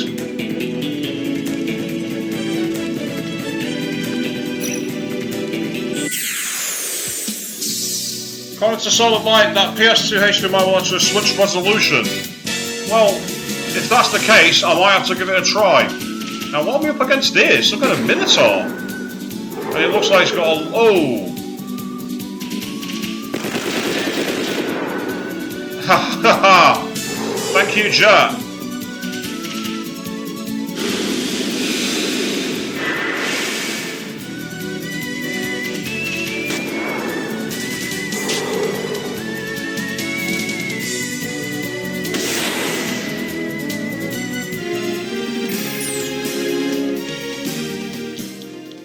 Right, so that thing annoyingly has poison.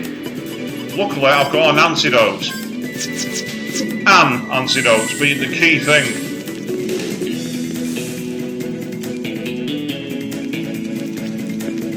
Oh look, chest there I didn't pick up last time.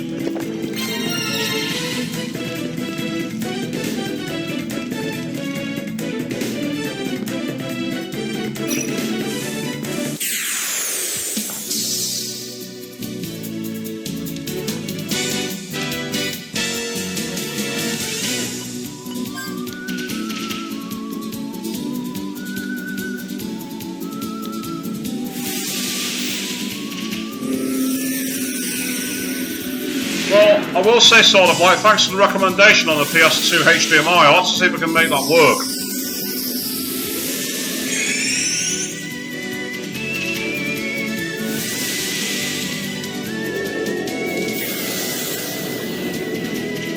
Because I have captured footage from my PlayStation 2. If you go on my channel, there's a video where Leon is shooting Ashley in her armor get-up in Resident Evil 4. That was recorded from my PlayStation 2.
As I say, I mean,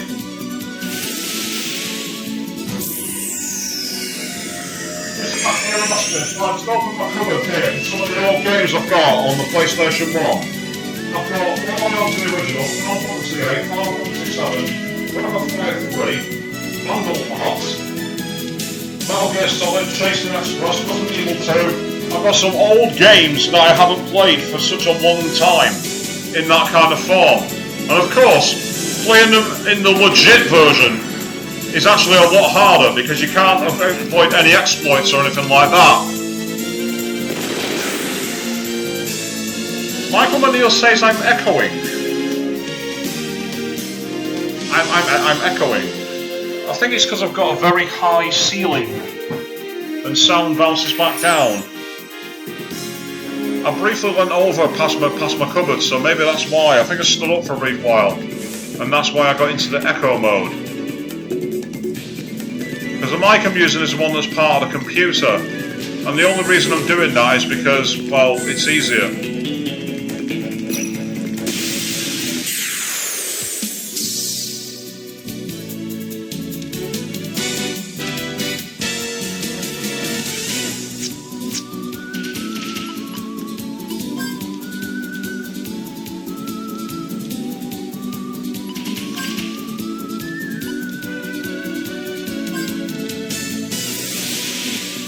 Yeah, Mike's saying that I'm not echoing anymore. I think it must have been stood up, that's the only thing that made the difference.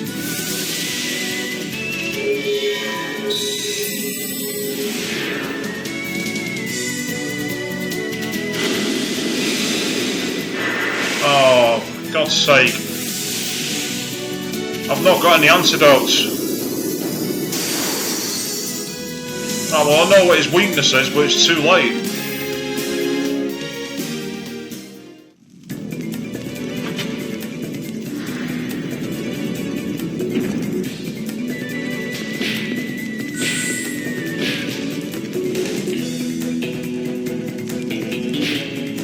I'm going to have to get out of here and get back to town so I can get him healed.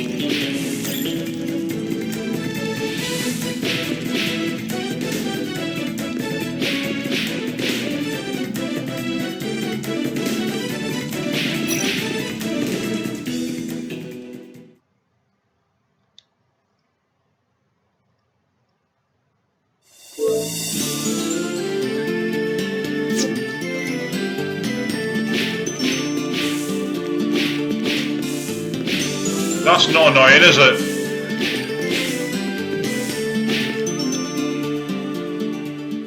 Yeah, that constant flashing and sound, yeah, that's not off-putting, that's not annoying.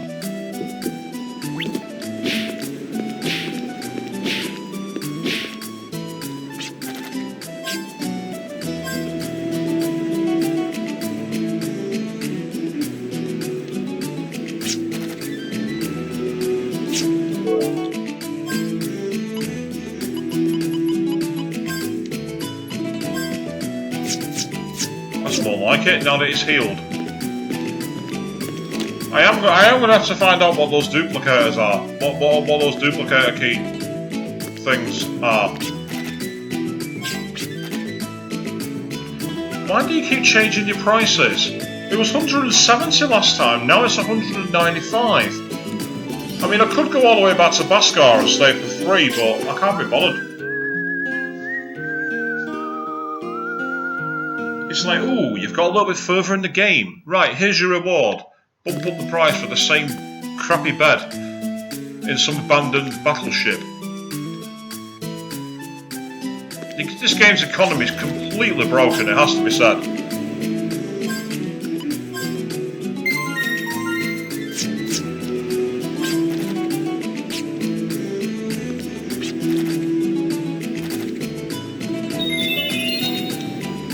Midland Station is to the northwest.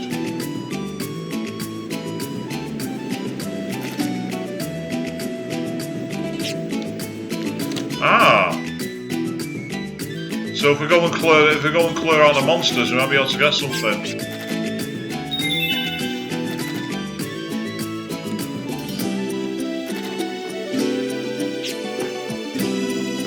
Seems pretty reasonable advice to me, considering what he did inside that temple.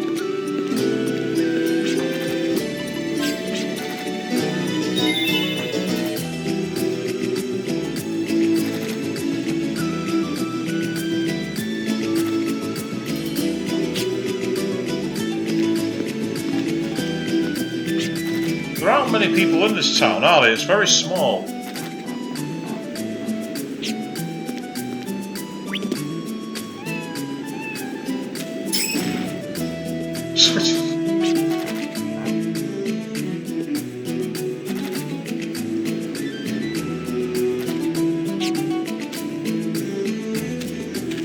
Why do I get the feeling that he's going to turn out to be someone massively important later in the game? Arm Smith. Ah, so here's how you get access to him.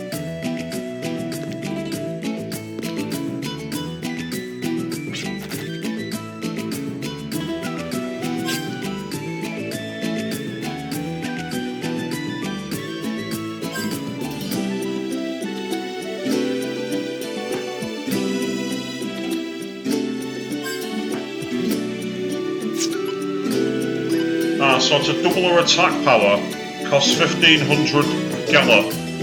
I think that's going to be worth buying. Ooh, so it's gone from 1500 to 6000. Wow, that's expensive. To increase her hit ratio by 16 costs just 600 Geller. I'll try that, and I think I'm going to leave it there.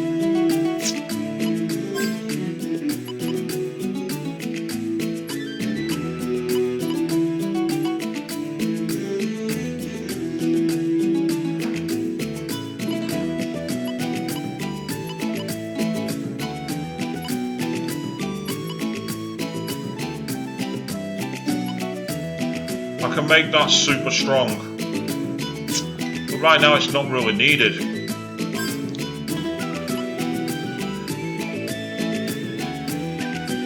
A higher hit accuracy ratio is probably the most important thing I can do.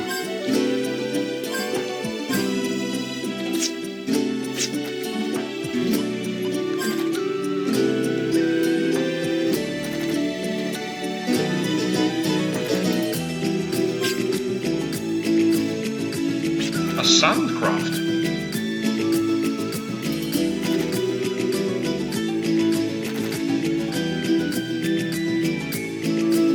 It's a steam tank.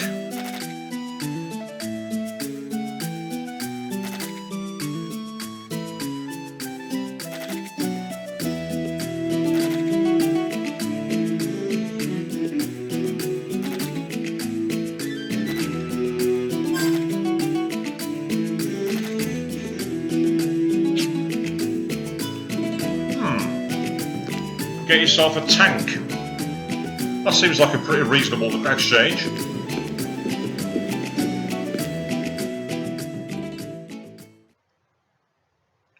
Right, so it said northwest of here is an old train station. So that's back over the bridge.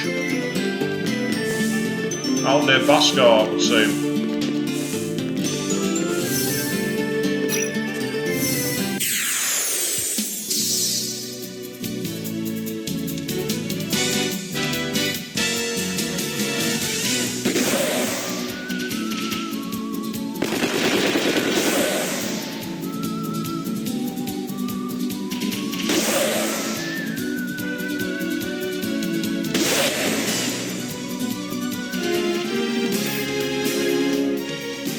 That's a pretty reasonable way to carry on beating the game.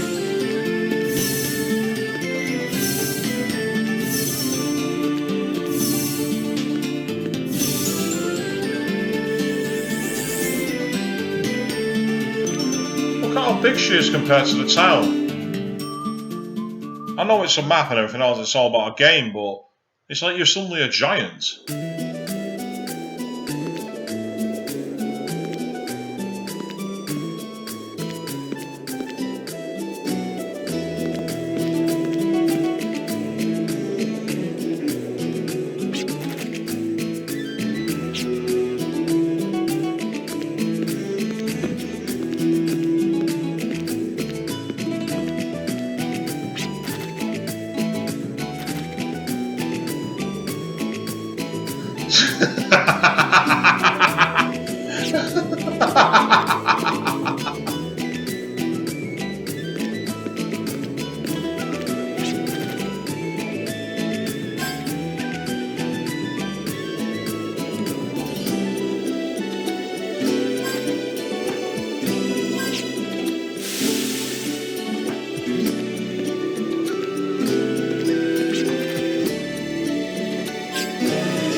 Getting flashbacks to Final Fantasy VIII here, having to buy my own tickets to ride on trains.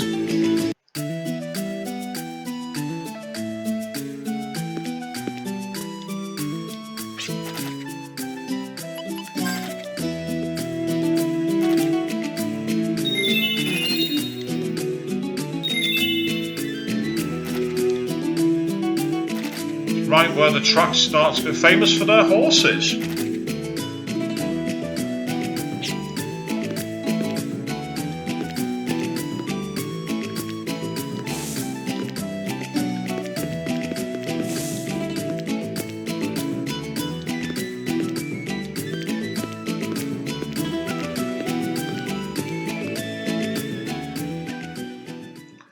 So a town right where the track starts to curve.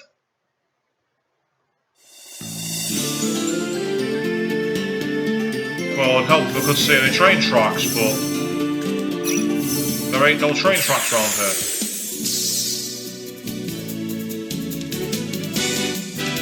Ooh, we got birds.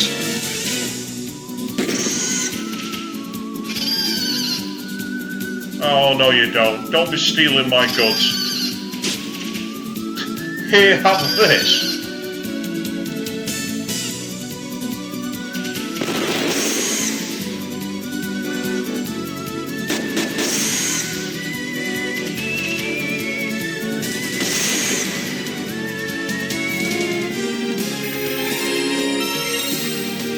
Decent experience, actually.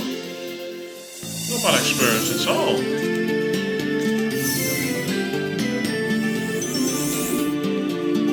Ah, the sign.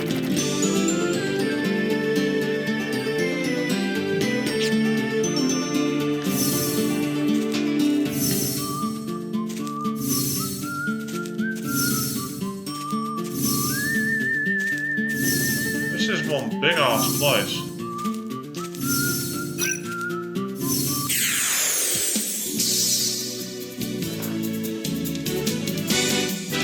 What the hell are they? Dryads?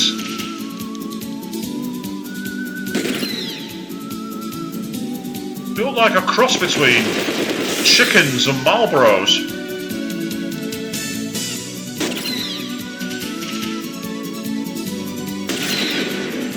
But they're not very fast.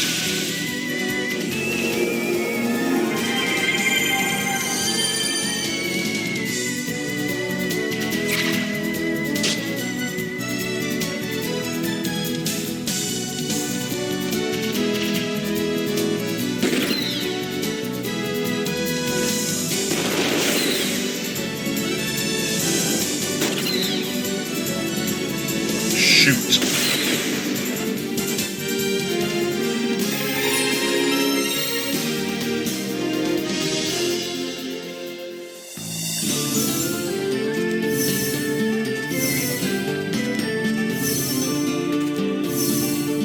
So I find it interesting that it gives you a clue saying where the tracks start to curve, and yet there is no tracks.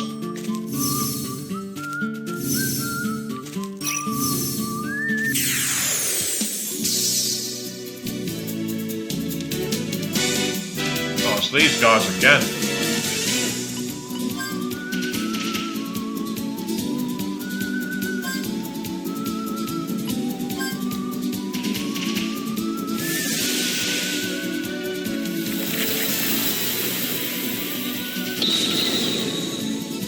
Nope, that's not worked.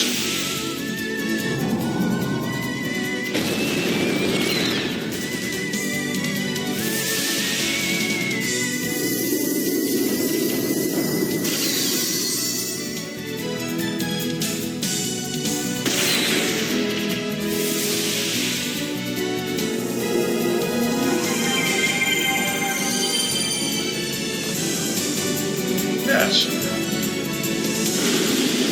Sweet sigh. What's...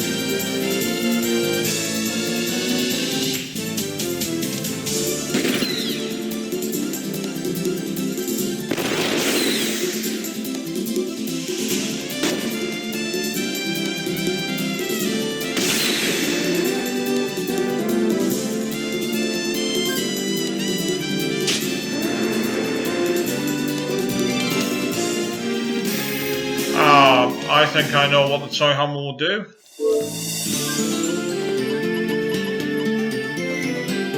Pure amnesia. There we go. Ah, hold on. Right where the tracks start to curve.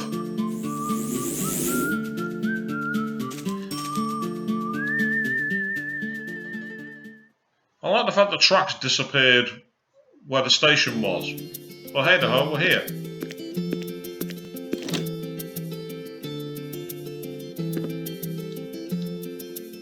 Arms and the spirit catches your eye.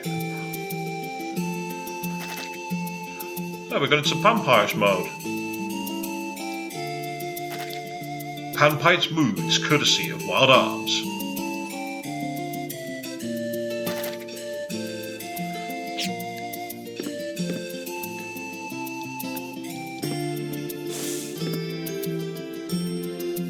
An open filled with feed, prices and horse transactions.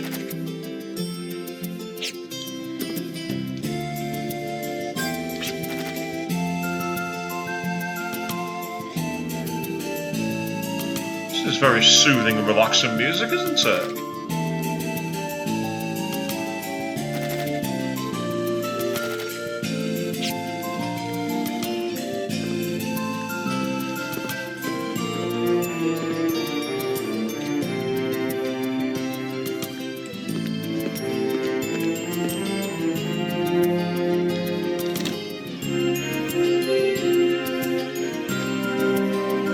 Ah, that's an arms place. Oh, revive fruit. Excellent, I'll have that. I'll happily steal from your barrels in your store. Hope you don't shoot us.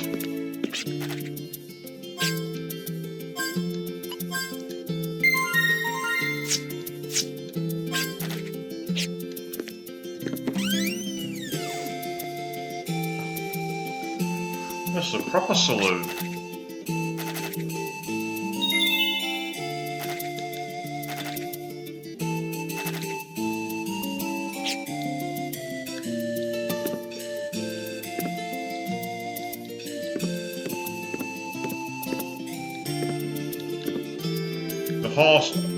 Is that the horse theft saloon?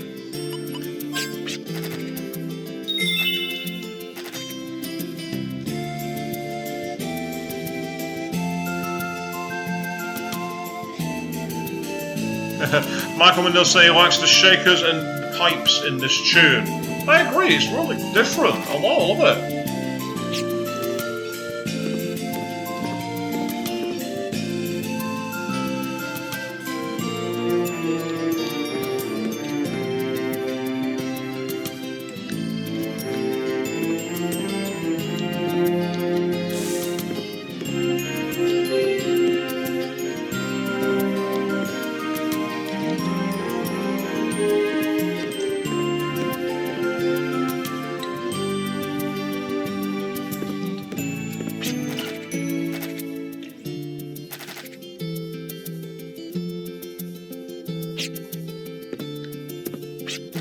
Ah, so she's taken it from them.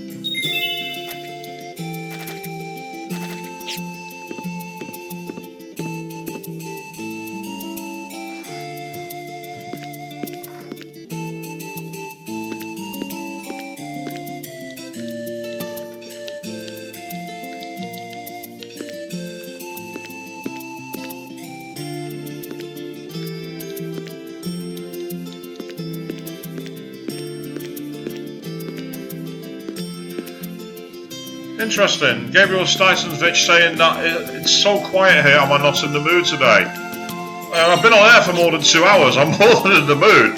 It's just a very relaxing, chilled out game. Very different experience to any of the other games. Really stylish, really odd, relaxing, Wild West. Yeah, it's something just a completely different game. A whole new world opens up when you stop off the train. Should try riding our trains, mate. Trains over here in England are awful.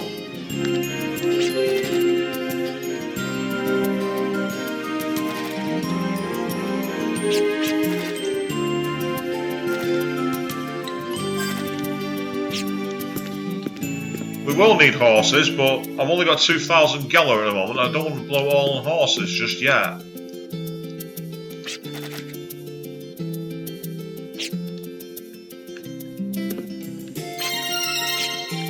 Yay!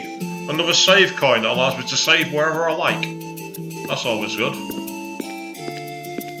Is that a cowgirl? Hell, drifters? Gosh, I envy you. I wish I could travel around freely. So what brings you here anyway? I'll drop that really bad southern drawl because it's probably not even southern, it's probably not even drawl. It was asking about the eastern ruins just a while ago. Time to wreck this place. Just because I can.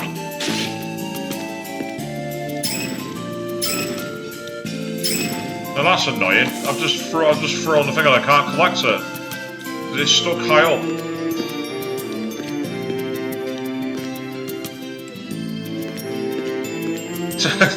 Michael O'Neill saying it wasn't bad considering where I'm from. I'm not sure if that's a compliment or not, but I'll take it.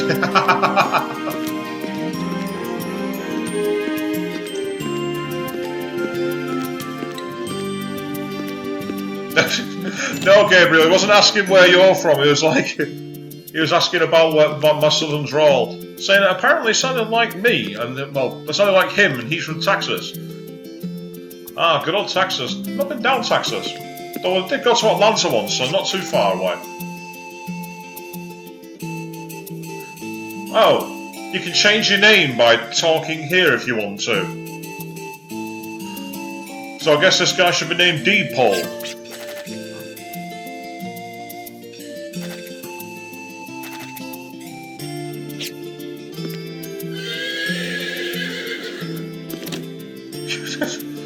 Gotta love the horse sound effects there.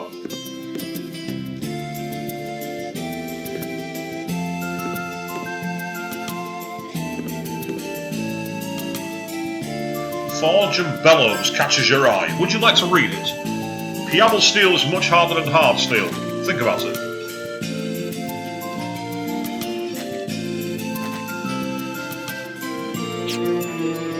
Oh, okay. Some kind of hints about cooling an enemy called Trash down. So I'm guessing that's an enemy that's weak against ice. I'll have to give that a shot at some point, but first of all, find one.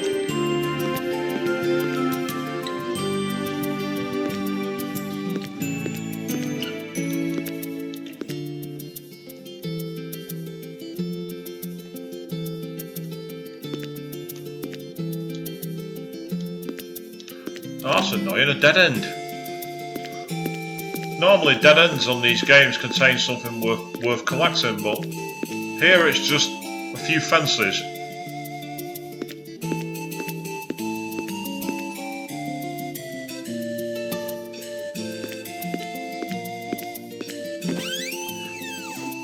Let's go and raid the saloon again. Nope, no new dialogue from you.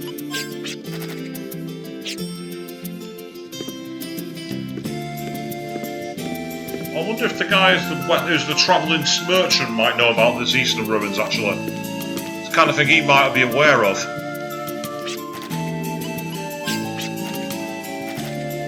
Nope.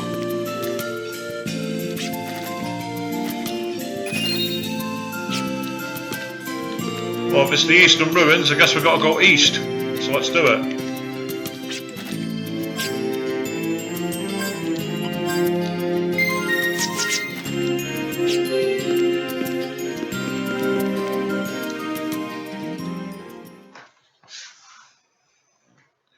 Right, the eastern ruins, so where's my compass? Somewhere in that direction.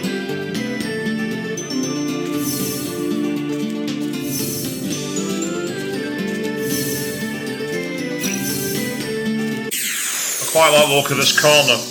This back corner reminds me of when I found Baskar. Ah, preemptive strike. Brilliant, time to shoot you all down.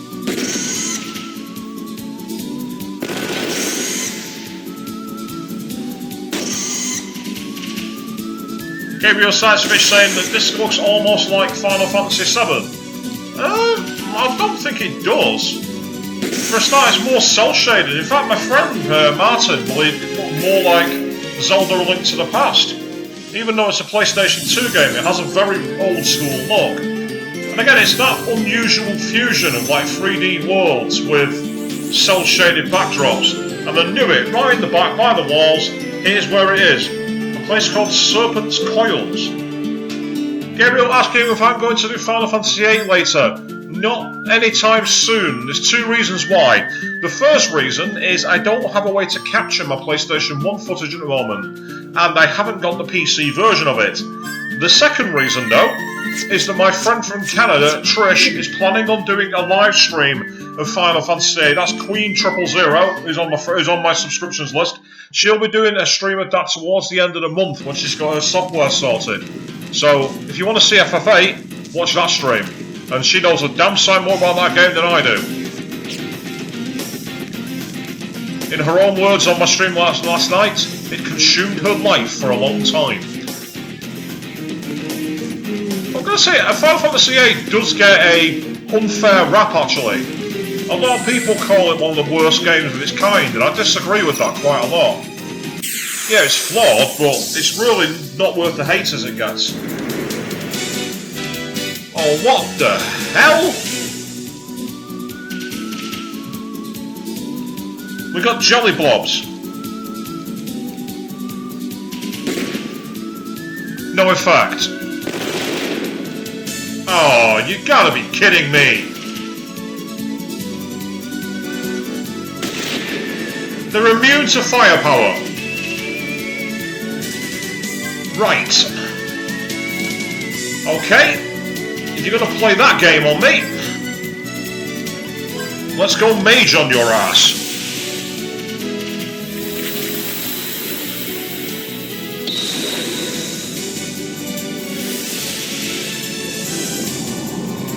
And Mike, yes, that is my friend indeed. Watching all the way from Canada. Blubbery. Actually, these guys are pretty deadly.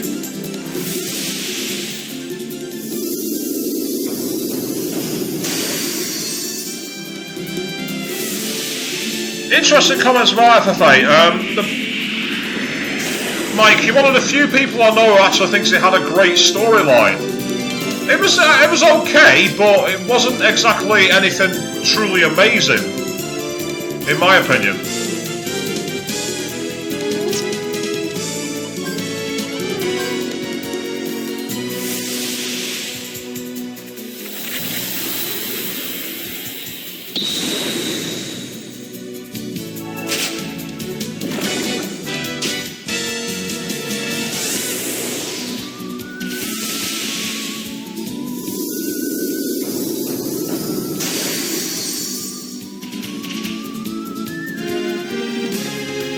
Well, I'll tell you what, they gave us a lot of items though, I'll give them that.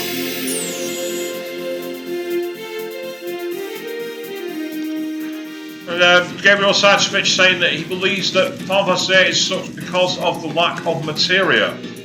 Materia was a good mechanic, don't get me wrong. One of my issues with Final Fantasy VIII is if you knew how to manipulate the junction system, you could make your characters to demigods very, very easily. It's sort of like saying you love the idea of using R1 to shoot your gun. I thought that was pretty good as well. I like the idea of that. It was nice to see something like that in the game where you were actually encouraged to time your attacks. It's a nice mechanic when you have that kind of thing. Kind of reminds me in many ways of when you got Tifa in the end to get the hits all lined up for a limit break. Right, well, I learned my lesson last time, so now it's magic all the way.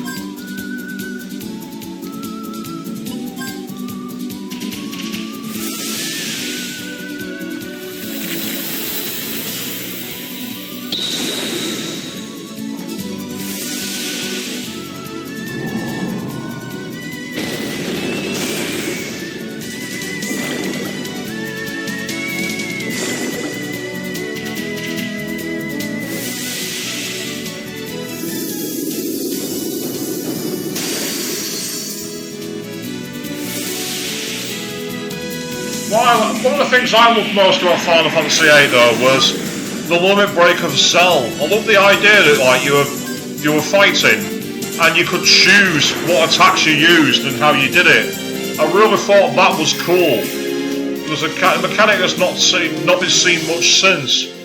I mean, I know they've got like the roulette wheel of Tifa's attacks, and you had the same with Kate Sith in Final Fantasy VII, but I just don't think it had the same kind of bite to it.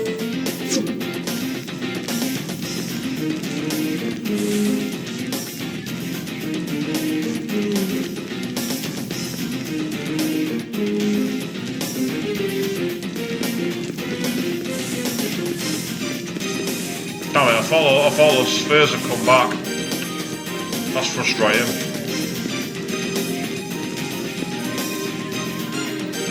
This is one maze, this.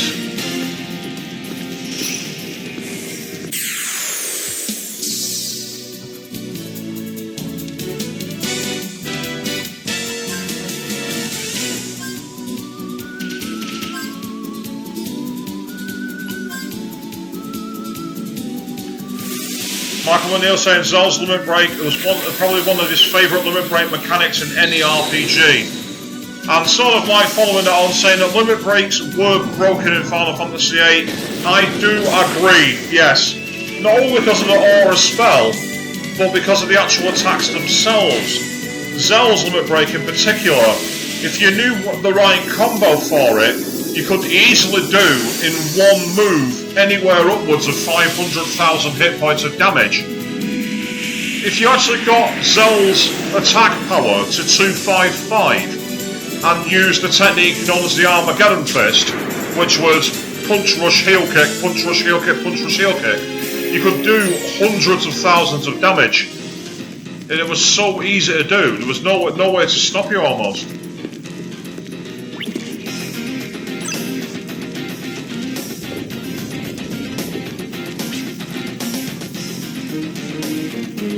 I'd never imagined a rival drifter would be so cooperative.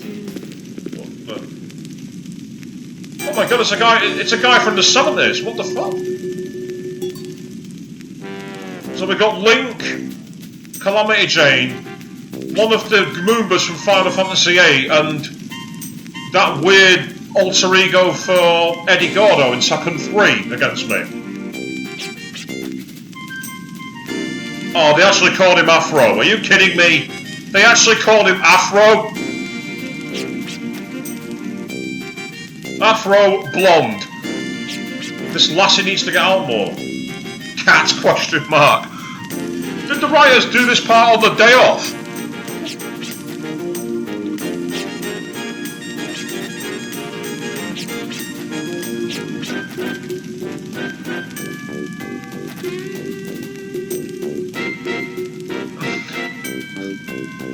Michael O'Neill saying he's laughing so hard at the moment, and Gabriel Saitovich saying it's Afro Man. Certainly seems that way, just what the hell?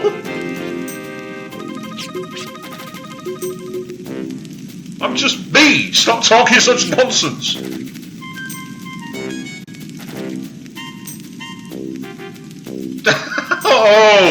Oh, it's on now, here we go! It's the Battle of the Women.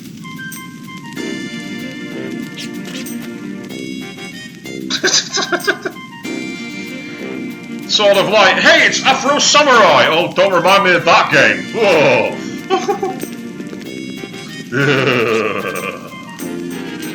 Timid boy, oh, for God's sake!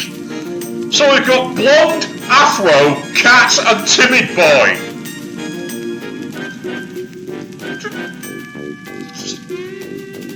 Are you kidding me? Who wrote this shit?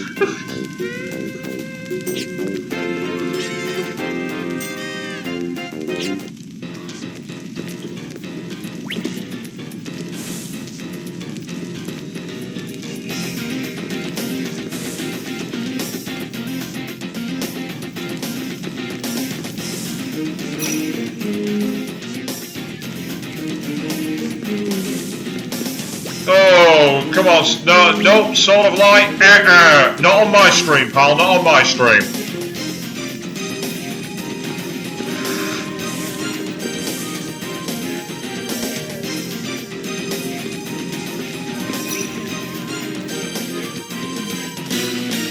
Yeah, Mike Manil just doing the old XD, one of my favourite emoticons, still in use to this day.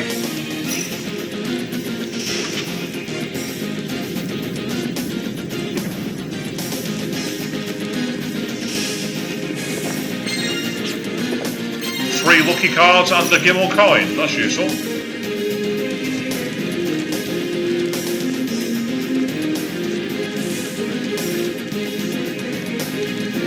Pull the switch.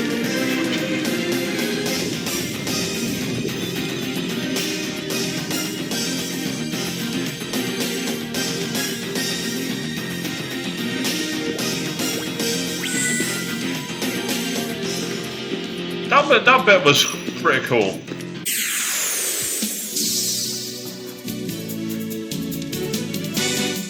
It's Revenge of the Blobs.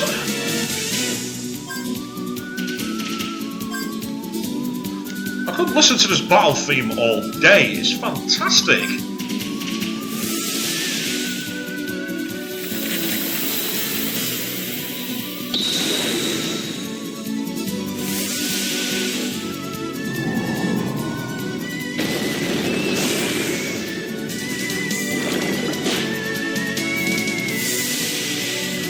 Gabriel Satsvich saying he's got to go. Have a good night, guys. No worries, mate. Thank you for watching. Check it out next time.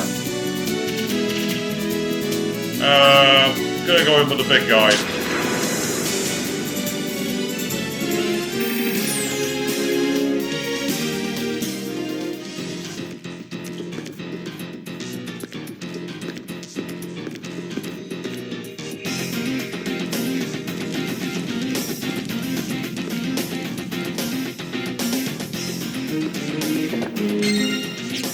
$2,000 Gala and more Gala cards as well. Okay, turn the switch. Turn the switch. Ah!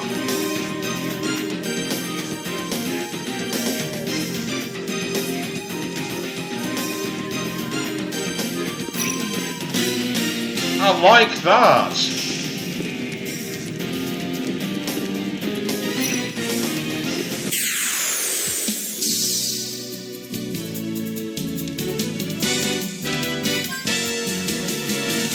I do have to say I quite like this dungeon because it seems that these enemies will mostly give you experience for very little damage.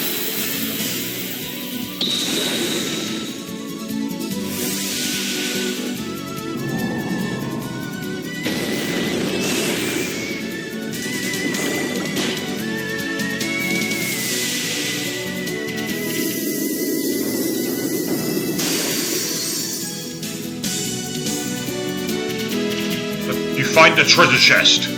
Go on then, Clive, you get it open. Oh,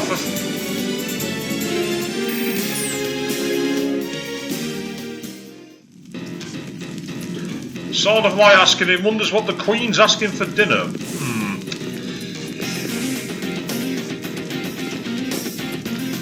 It's the kind of question you've got to be careful to answer that, because I don't want to be taken to the tower and have my head cut off.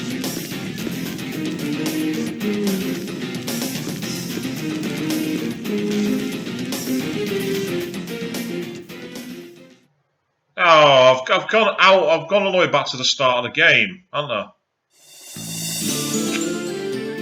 Oh, for bugger's sake! And the problem now is that the navigation mode's been turned off.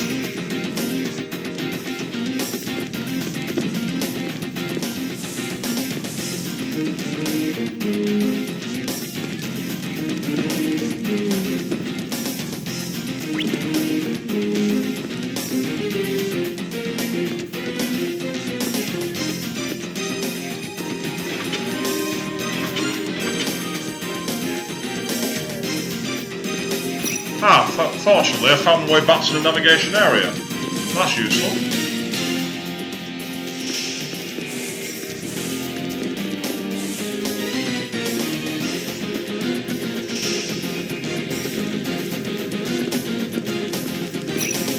Aha!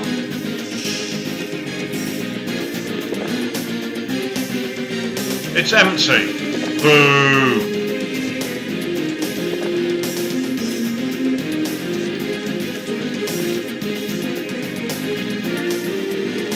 Beaten to the punch.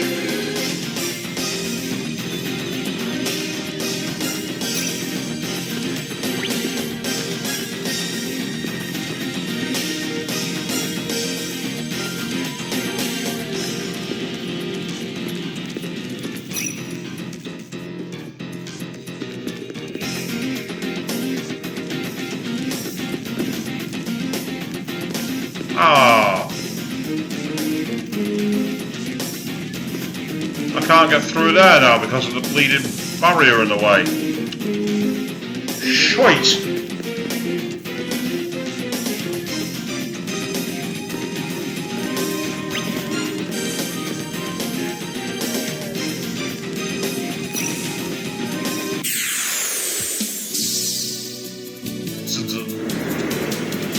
A preemptive strike. Well, we're probably going to need it here because we've got that many of them.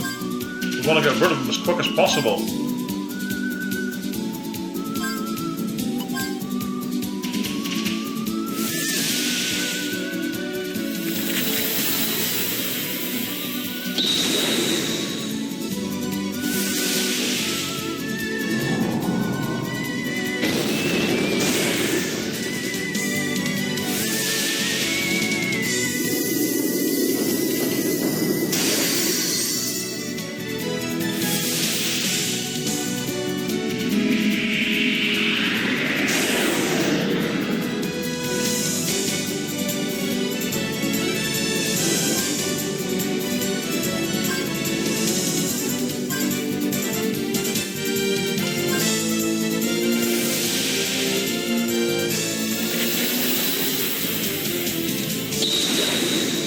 Oh yeah.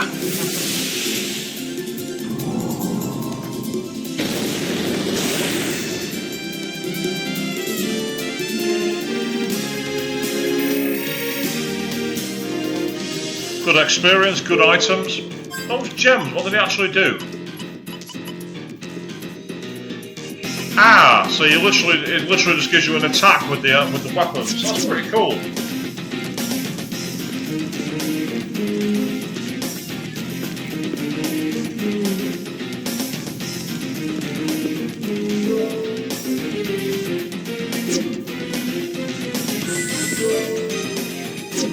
Excellent. Ah.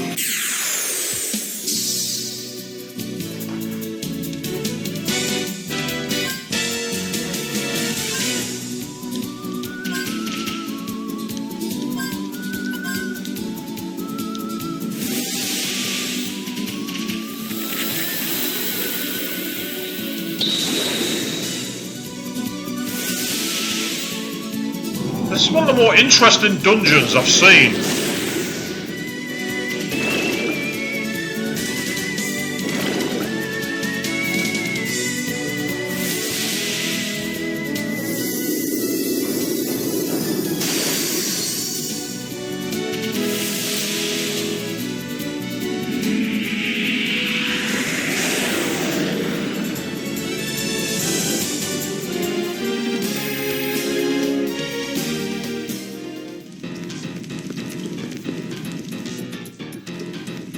So then, let's find our way somewhere we've not been.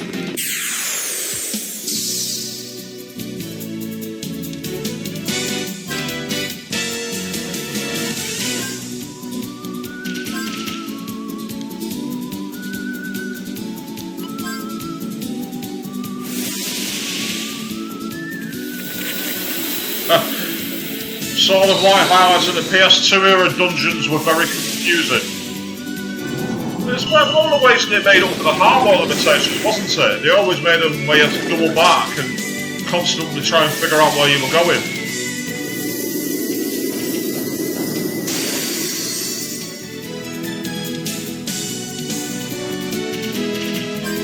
Go on, you can take it this time, Virginia.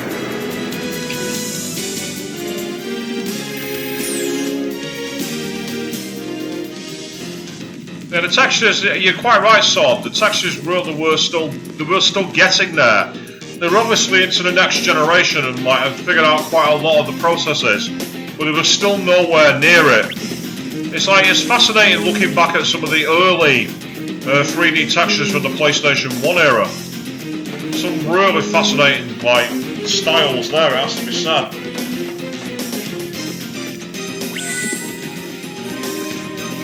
I'd say at one point I'm going to have to try and do the 24-hour stream challenge. But for that, I'd be taking some big nominations on the games to play. Because there's no way of playing one game, I'll be playing a lot of games.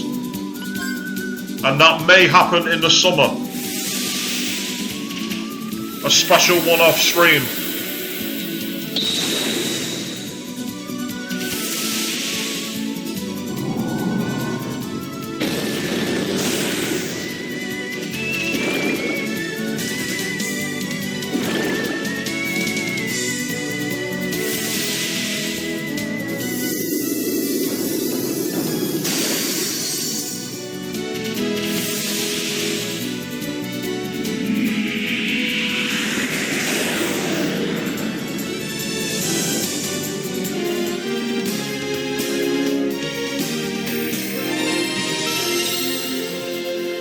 Yeah, something like saying you looked out the RPGs constantly make you think about what you got to do.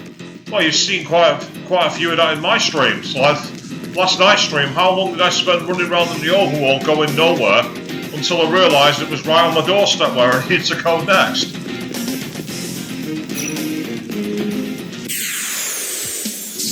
I might be able to say that'd be awesome. Well, if it happens, I say in the summer it might well occur. If I was going to do it, there would be a poll for games to play. So there'd be more than one, definitely more than one game. I mean, technically you could play an RPG through and full, but I always think variety is the spice of life. So I say, it's been cool that you've all been hanging out for so long tonight, so thank you all very much. It's gone a bit longer than I anticipated tonight.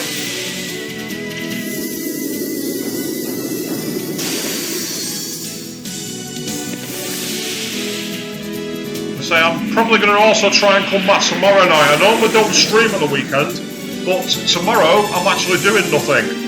So I might well be back online tomorrow night for some more gaming as well. So keep eyes peeled. That should be coming tomorrow night if any luck. Hopefully at the same time.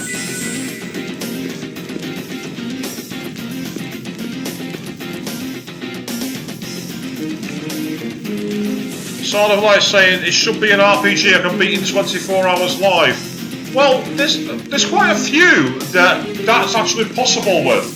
The Adventures of a Alundra is one. That's an RPG from the PlayStation 1 era that you can do in 24 hours. I know for a fact that tactical RPG Vandal Hearts can be finished in 8 hours,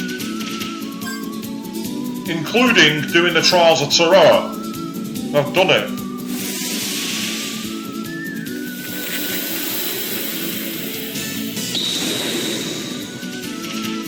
I'm going to say it's a nice place to relax and get into after work. Sword saying it's only 5:50 where he is. Well, here it's 10 to 11 at night over in Britain.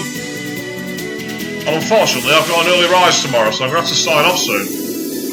Well, if I do indeed do the 24-hour stream, maybe I will. And sort of like saying he loves Alundra. I agree, it's one of my favourite RPGs. And it does take skill. Unless you deliberately cheat. Well, you don't even cheat actually. Do the exploit so you get the Legend Sword early in the game.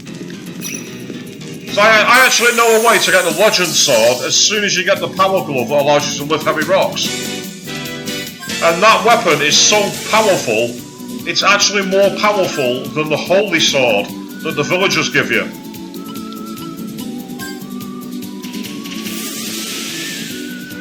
But sort of like, I agree with you there too. It does take skill to beat Alundra, because some of the enemies in that game can be very, very annoying.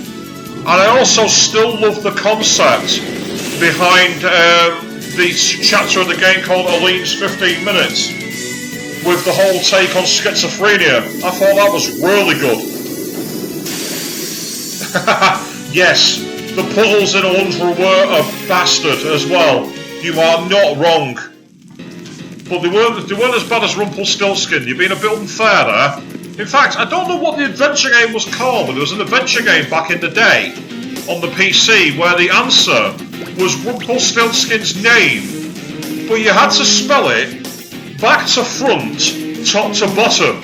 So if you take Rumpelstiltskin, put it in a mirror, and then switch every letter back to front in the alphabet. Michael O'Neill saying he's never played and will have to get that game now. Adventure of Alundra is very much like a cross between the Legend of Zelda games and also a forgotten Mega Drive classic called Landstalker. As Sword of Light says, you go inside people's dreams. It's a really unusual game. As far as I know, I believe it is on the PlayStation 3 version of the PlayStation Network. I do not, however, I know for a fact it's not on the PS4 version, which is a crying shame.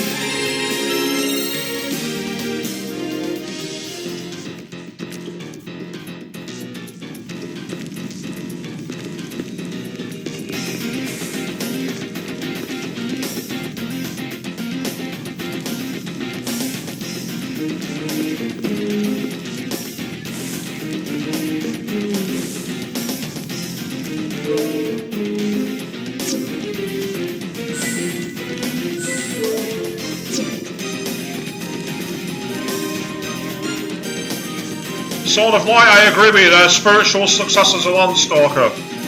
It was a fantastic game. Very much the same style.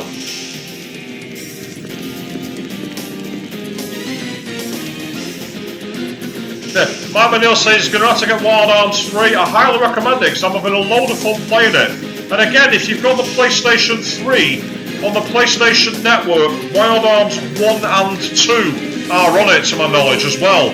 So if you want to check out the originals for this game, I highly recommend them, especially the first one. The first one, Wild Arms, is superb.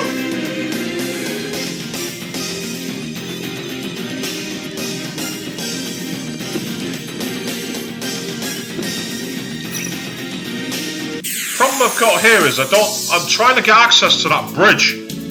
Once I've got that walkway bridge, I'll be able to carry on. And Mike O'Neill, you're very, very welcome because, say, any of the classic games of that era, I will happily recommend all day. It's like there's so many of it's like the late 90s and the mid 90s in terms of RPGs was without shadow of a doubt the golden era. You know, even into the early 2000s with Wild Arms 3. I mean, you had the likes. Right, Sword of Light say he never sold his PS3 for that reason. As I say, I never had one. I went Xbox 360. For that one generation, I walked away from PlayStation. And, as I say, because I never had it, that's where it's gone. As I say, I always wanted to know why they never actually ported all the games, because some of the games on the PlayStation 3 network, you can actually play on the PlayStation 4 using the PlayStation Now feature. But not all of them have been ported.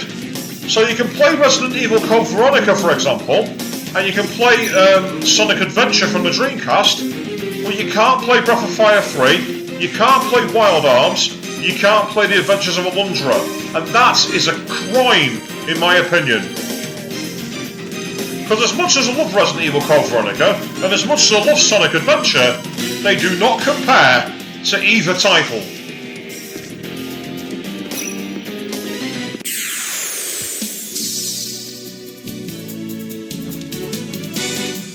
I've got to say, this has got me absolutely foxed at the moment. I can't get around it.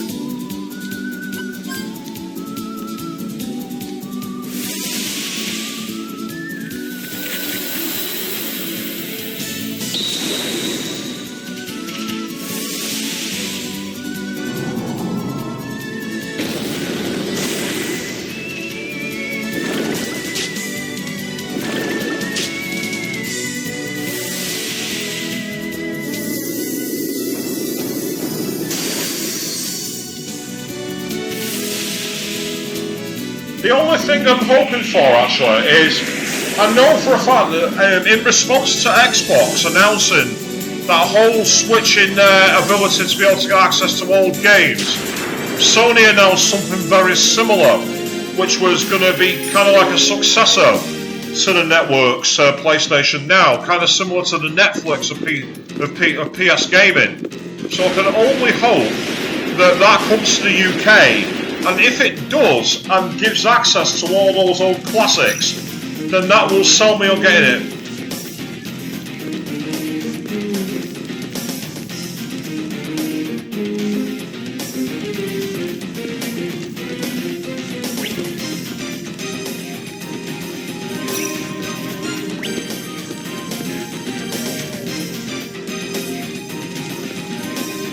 I am walking in so many circles at the moment.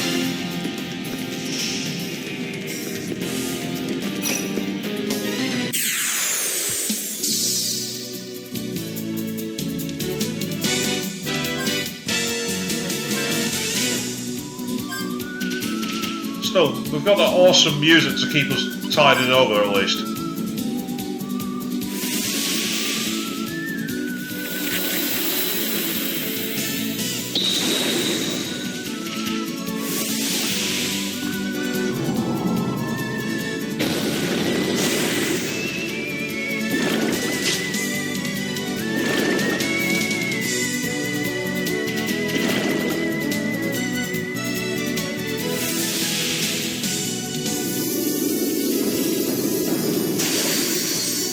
Yeah, sort of like saying just don't go back to the beginning again. I can tell the difference now. So that's one thing I'm definitely not doing. I'm not going back to the beginning now. I'm too far into this.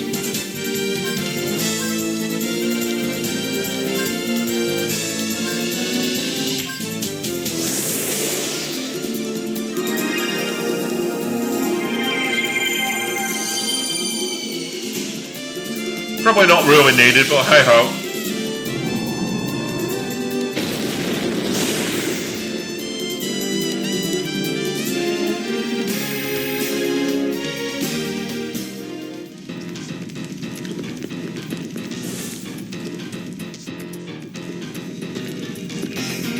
I remember all those years ago on games like this, it always said draw your own maps.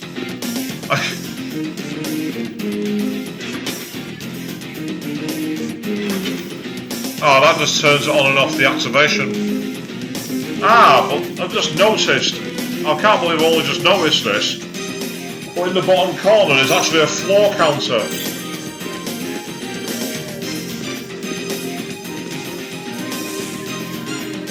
So what I've got to keep doing is find a room I've not been in.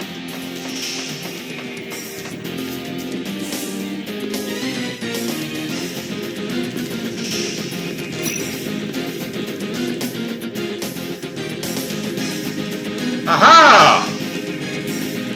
Yeah, I knew she'd do that.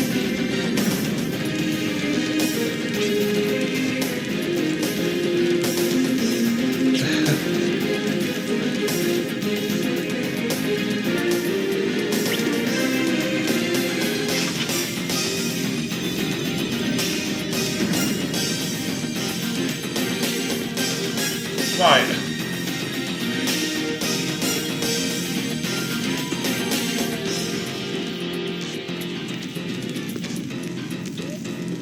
Apparently we've not beaten this raid, yet we have.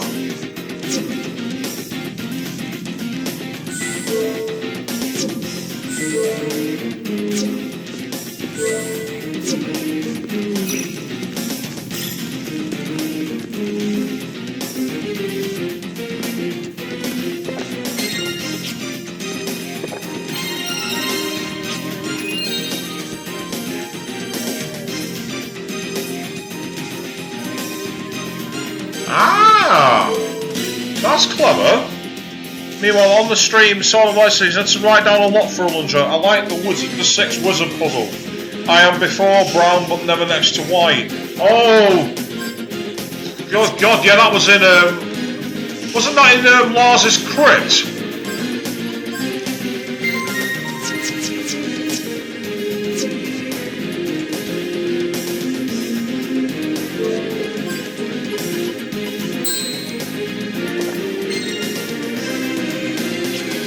Nectar, nice.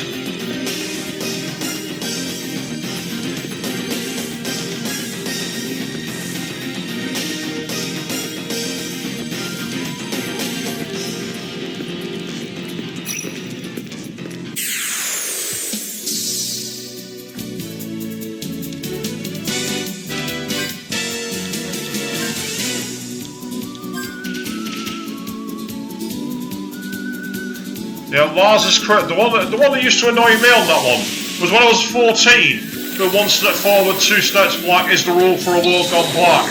Once with success, try again with persistence, you shall win. Even though I actually knew him and actually did the thing multiple times, at first it would not accept that I'd done the right code, until finally it realised that I had.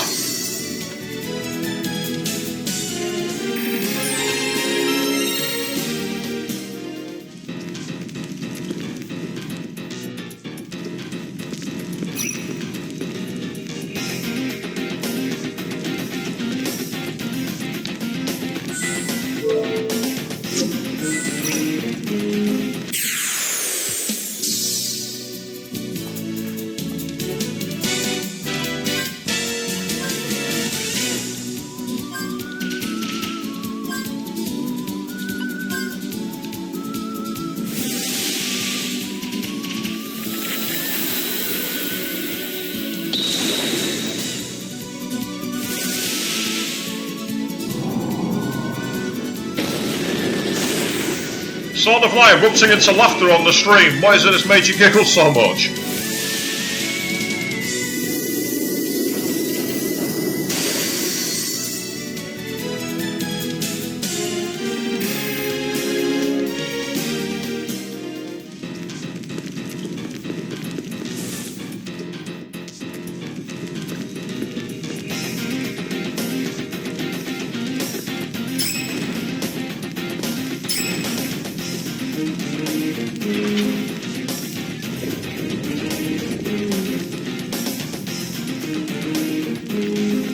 The lever is frozen. Haha! Are we going to play the Benny Hill game here?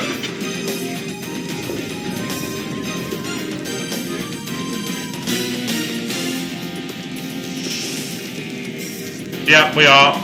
We're playing the Benny Hill game.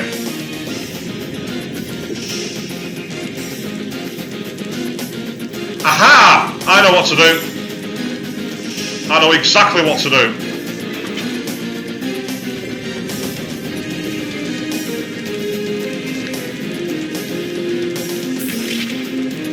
Turn the switch now!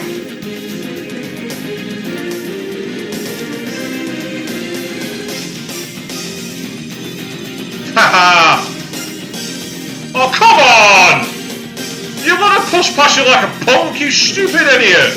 You should have body checked her and knocked her out.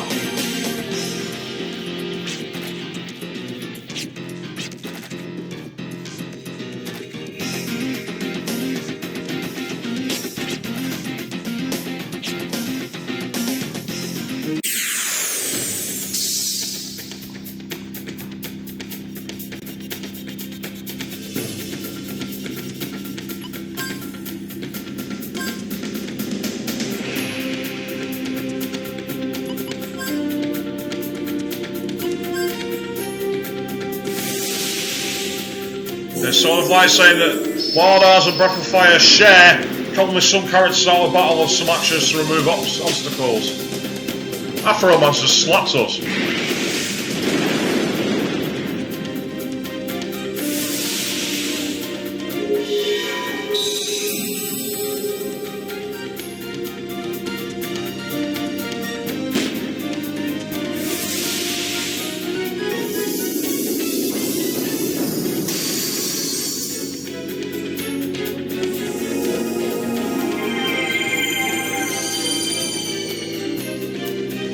Ah.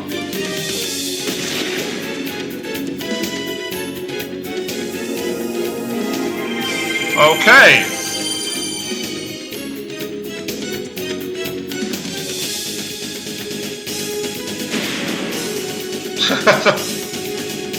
He might be timid, but he uses useful attacks.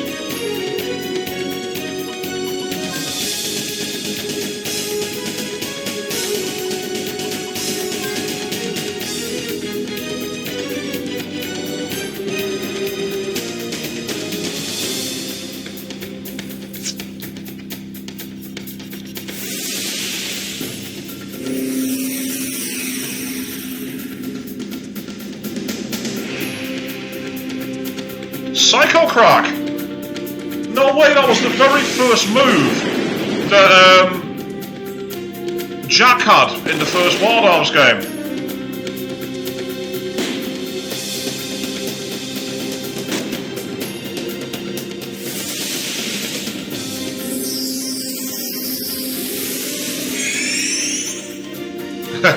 So do I say, always go watch those Timmy guys making bombs in their spare time.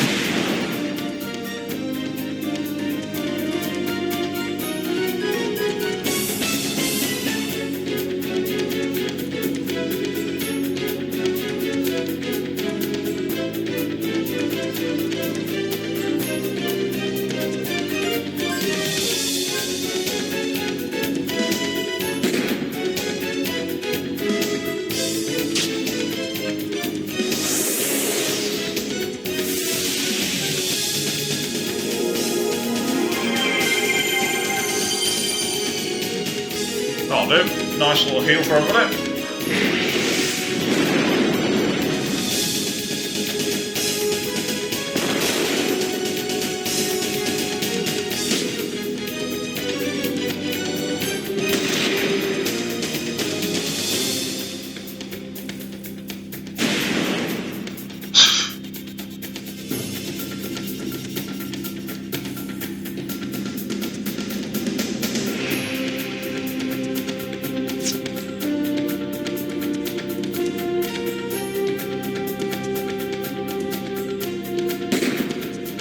Yes. Sort of like saying on the really low damage bombs. Unlike that attack actually by Fenrir, that's actually pretty devastating.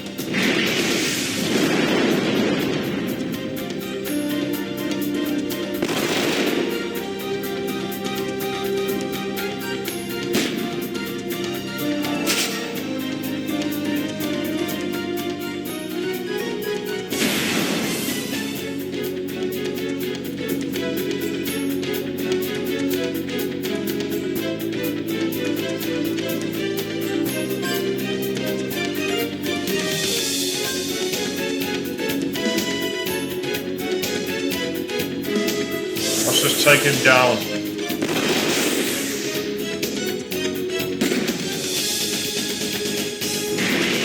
Oh, that's throw out the equation.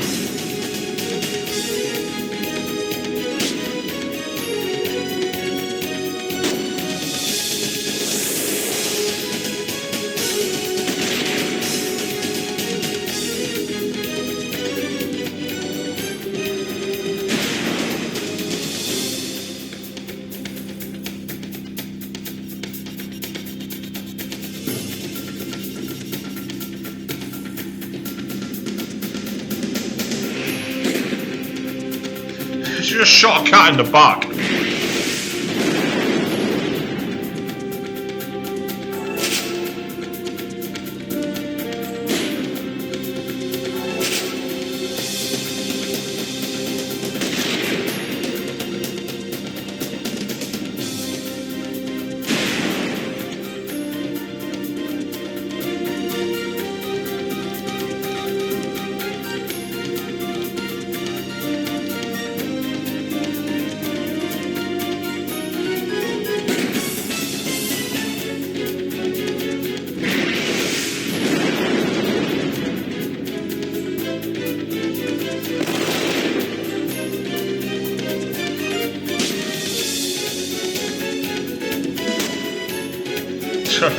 Only 2 shots, that's not very good.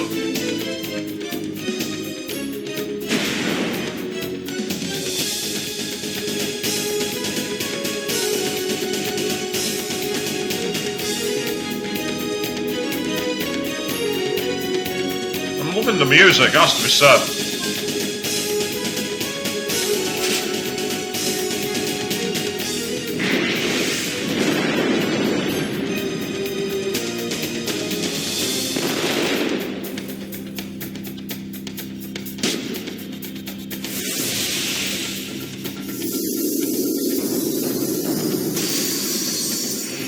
No effect.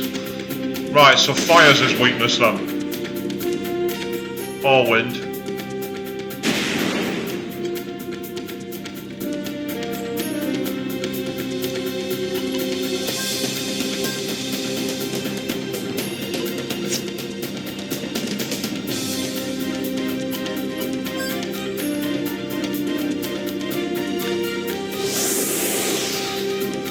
Planet Breaker.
What?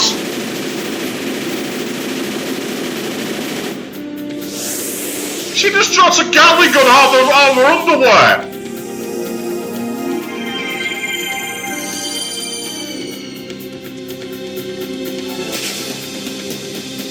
Okay, that's the WTF attack of the night. Jesus Christ.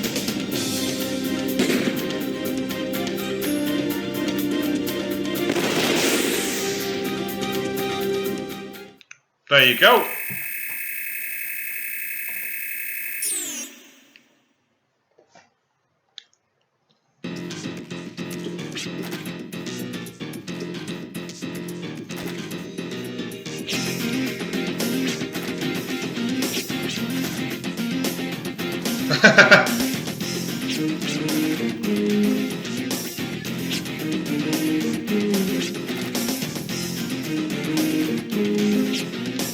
Ta-ta, don't hurt yourself.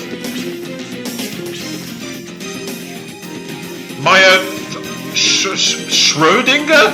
What? Who came up with that name? We are the renowned Schrödinger,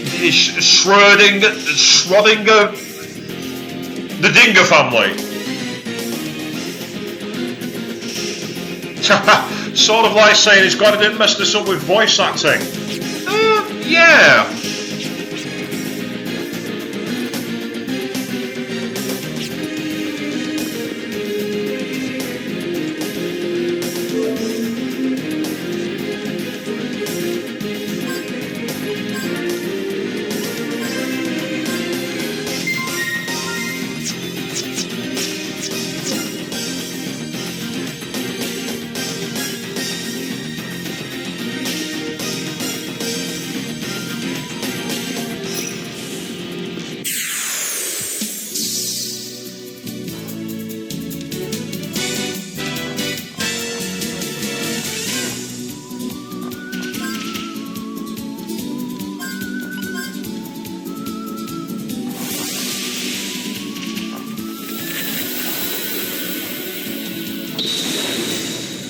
Now we're entering into epic length for stream here. We're coming up to 3.5 hours. Endurance. Just think, if this was the 24-hour stream, there'd be 21.5 hours to go.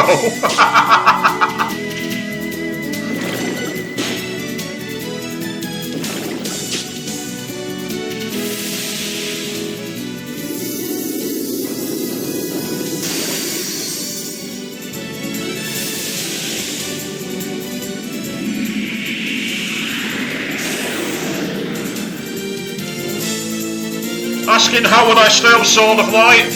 Probably a mix of alcohol, Red Bull, lots of snacks, and a very engrossing game. I have stayed up for 24 hours, more than 24 hours in the past though. I did it when I went to the 24-hour Le Mans race in 2014. Admittedly, I had the sound of loud V8 engines to keep me awake all night, but that's not the point.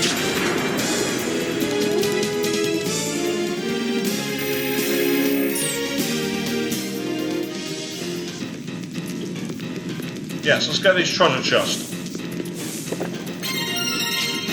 A Gimel coin acquired, that's good.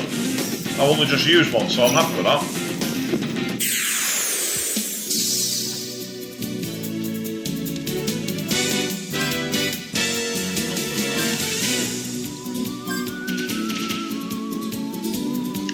Of course, my main problem is whether the stream would be kept consistent enough, because my computer might start to die after that length of time on.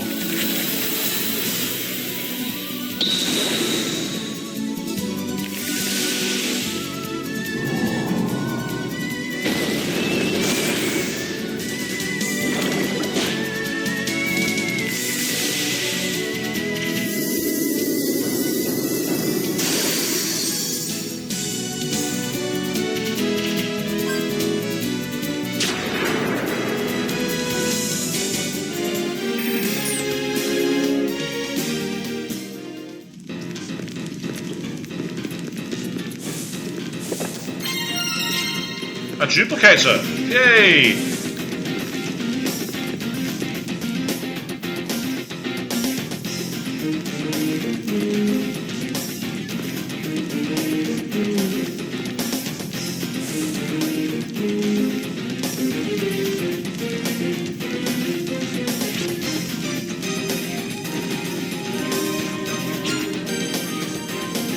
Haha! Ha ha ha ha ha!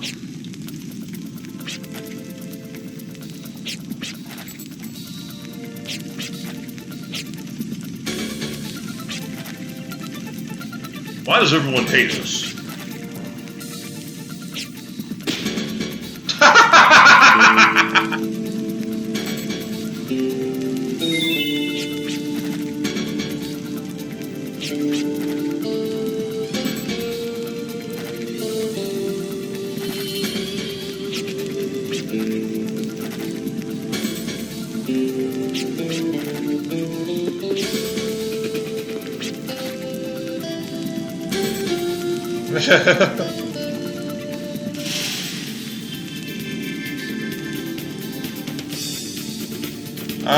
That's a pity I sort of like.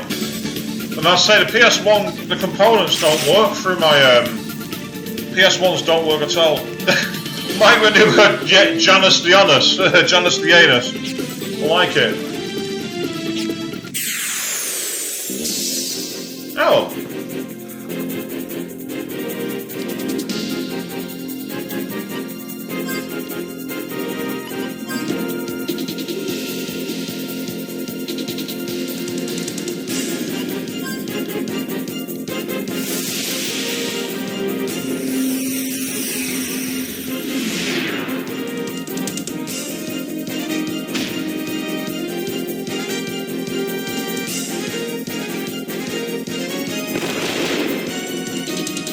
Ah!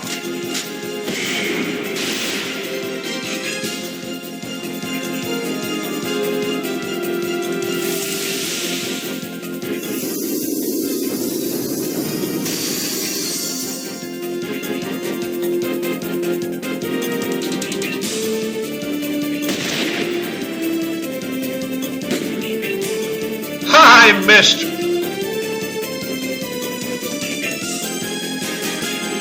Okay, if that's your strategy, let's shoot you instead.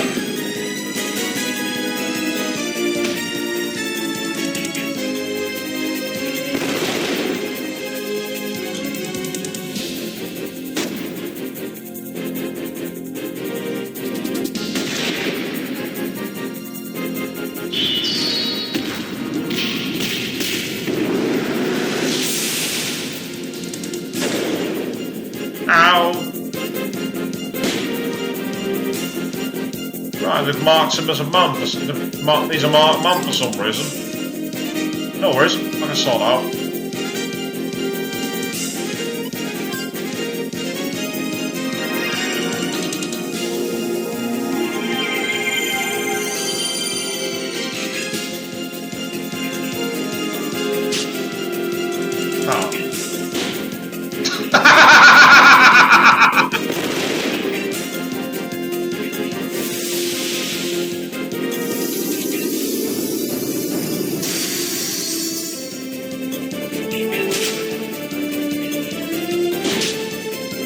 can't switcheroo when your switcheroo target's gone down.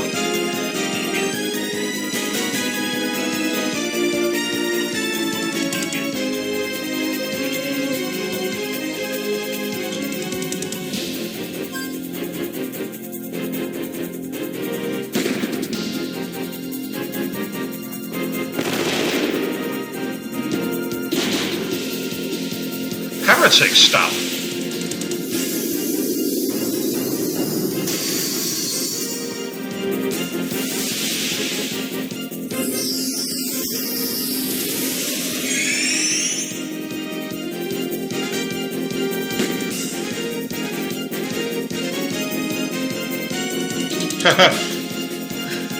So I said, it's a terrible scene where we'll have a bunch of people point blank pointing guns at each other.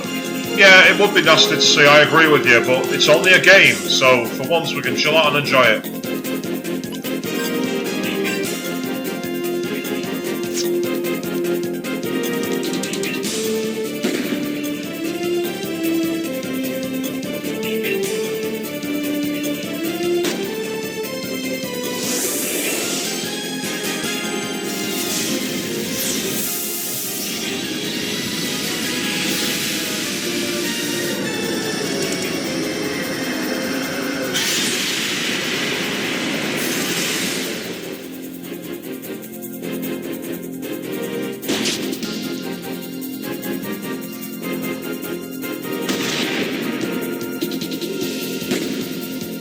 How did he miss from there?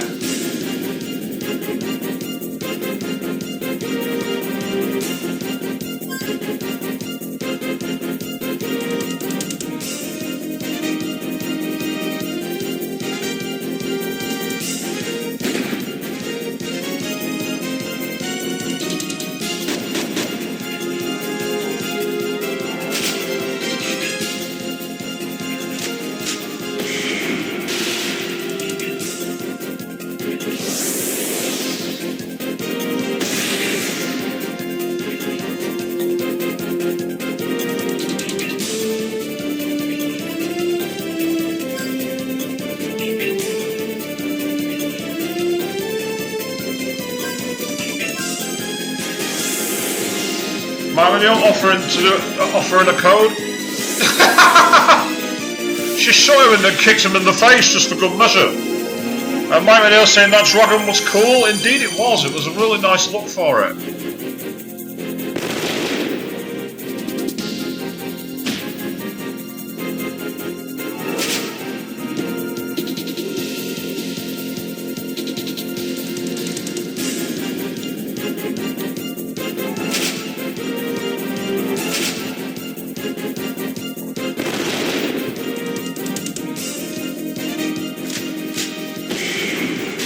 God, Grandia, a great reference there, Sword of Light. That was an amazing game.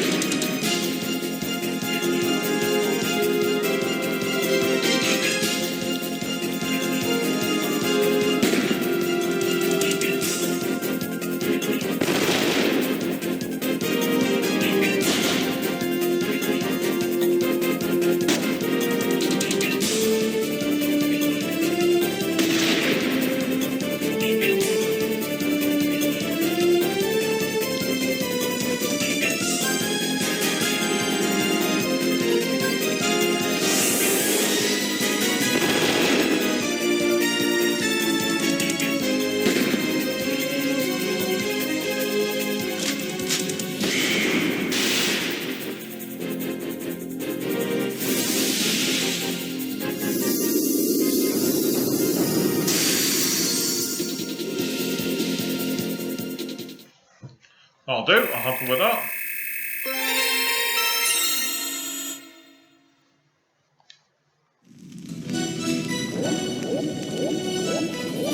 And there goes that cat.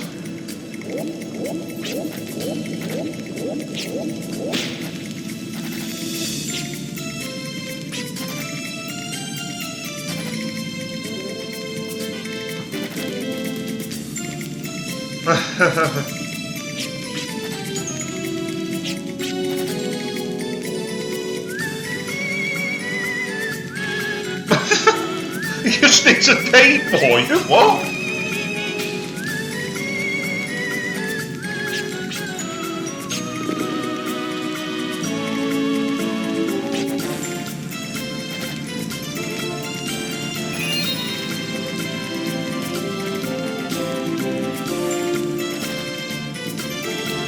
Oh, Kidingal! No way! That was in the first game. I love Kidingal. And sort of like saying that women have been living with proud denial for years. Priceless.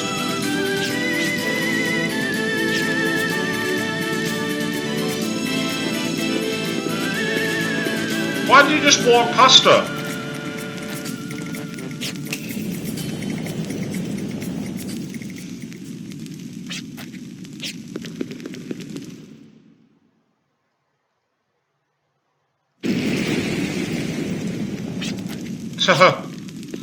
That was amazing. Nice one, Jet. What's everyone slapping her for?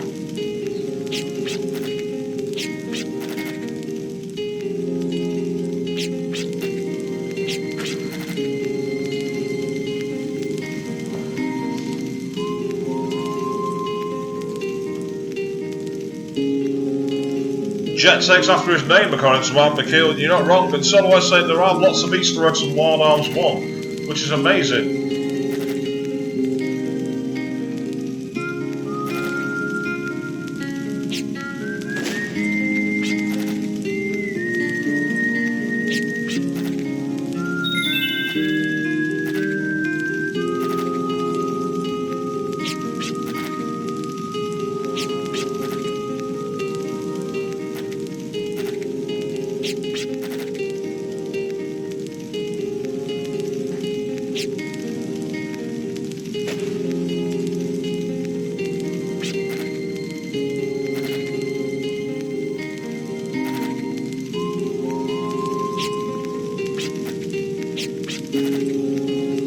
Are you sure, milady? So is it... Right. Why do I get the feeling that all of a sudden Calamity Jane and her butler are those characters in disguise? Because that is exactly the same relationship that Calamity Jane and... I can't remember the other butler's name from the first game had. Damn, that makes me so bad I can't remember his name.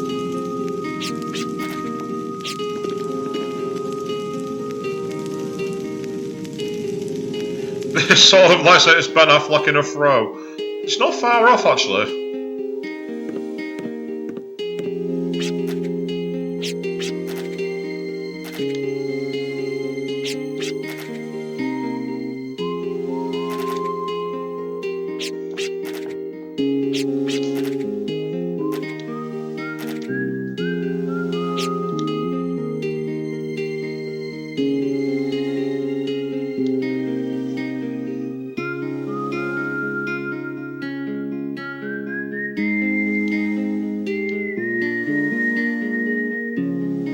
And molds me, not mold, mold.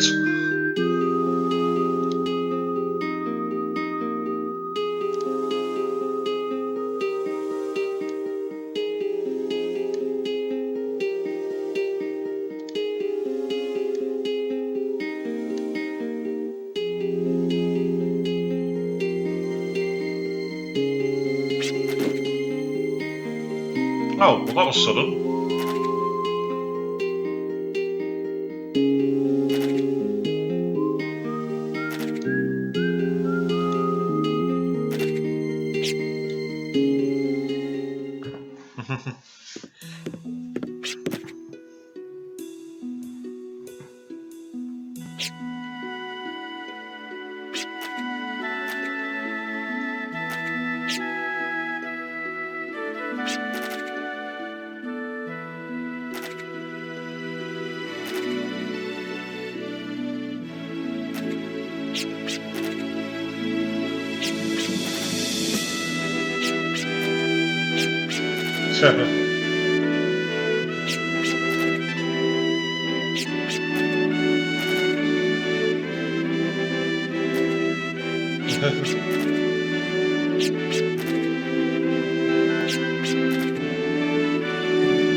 Well, now that we have yet another purpose to walk on.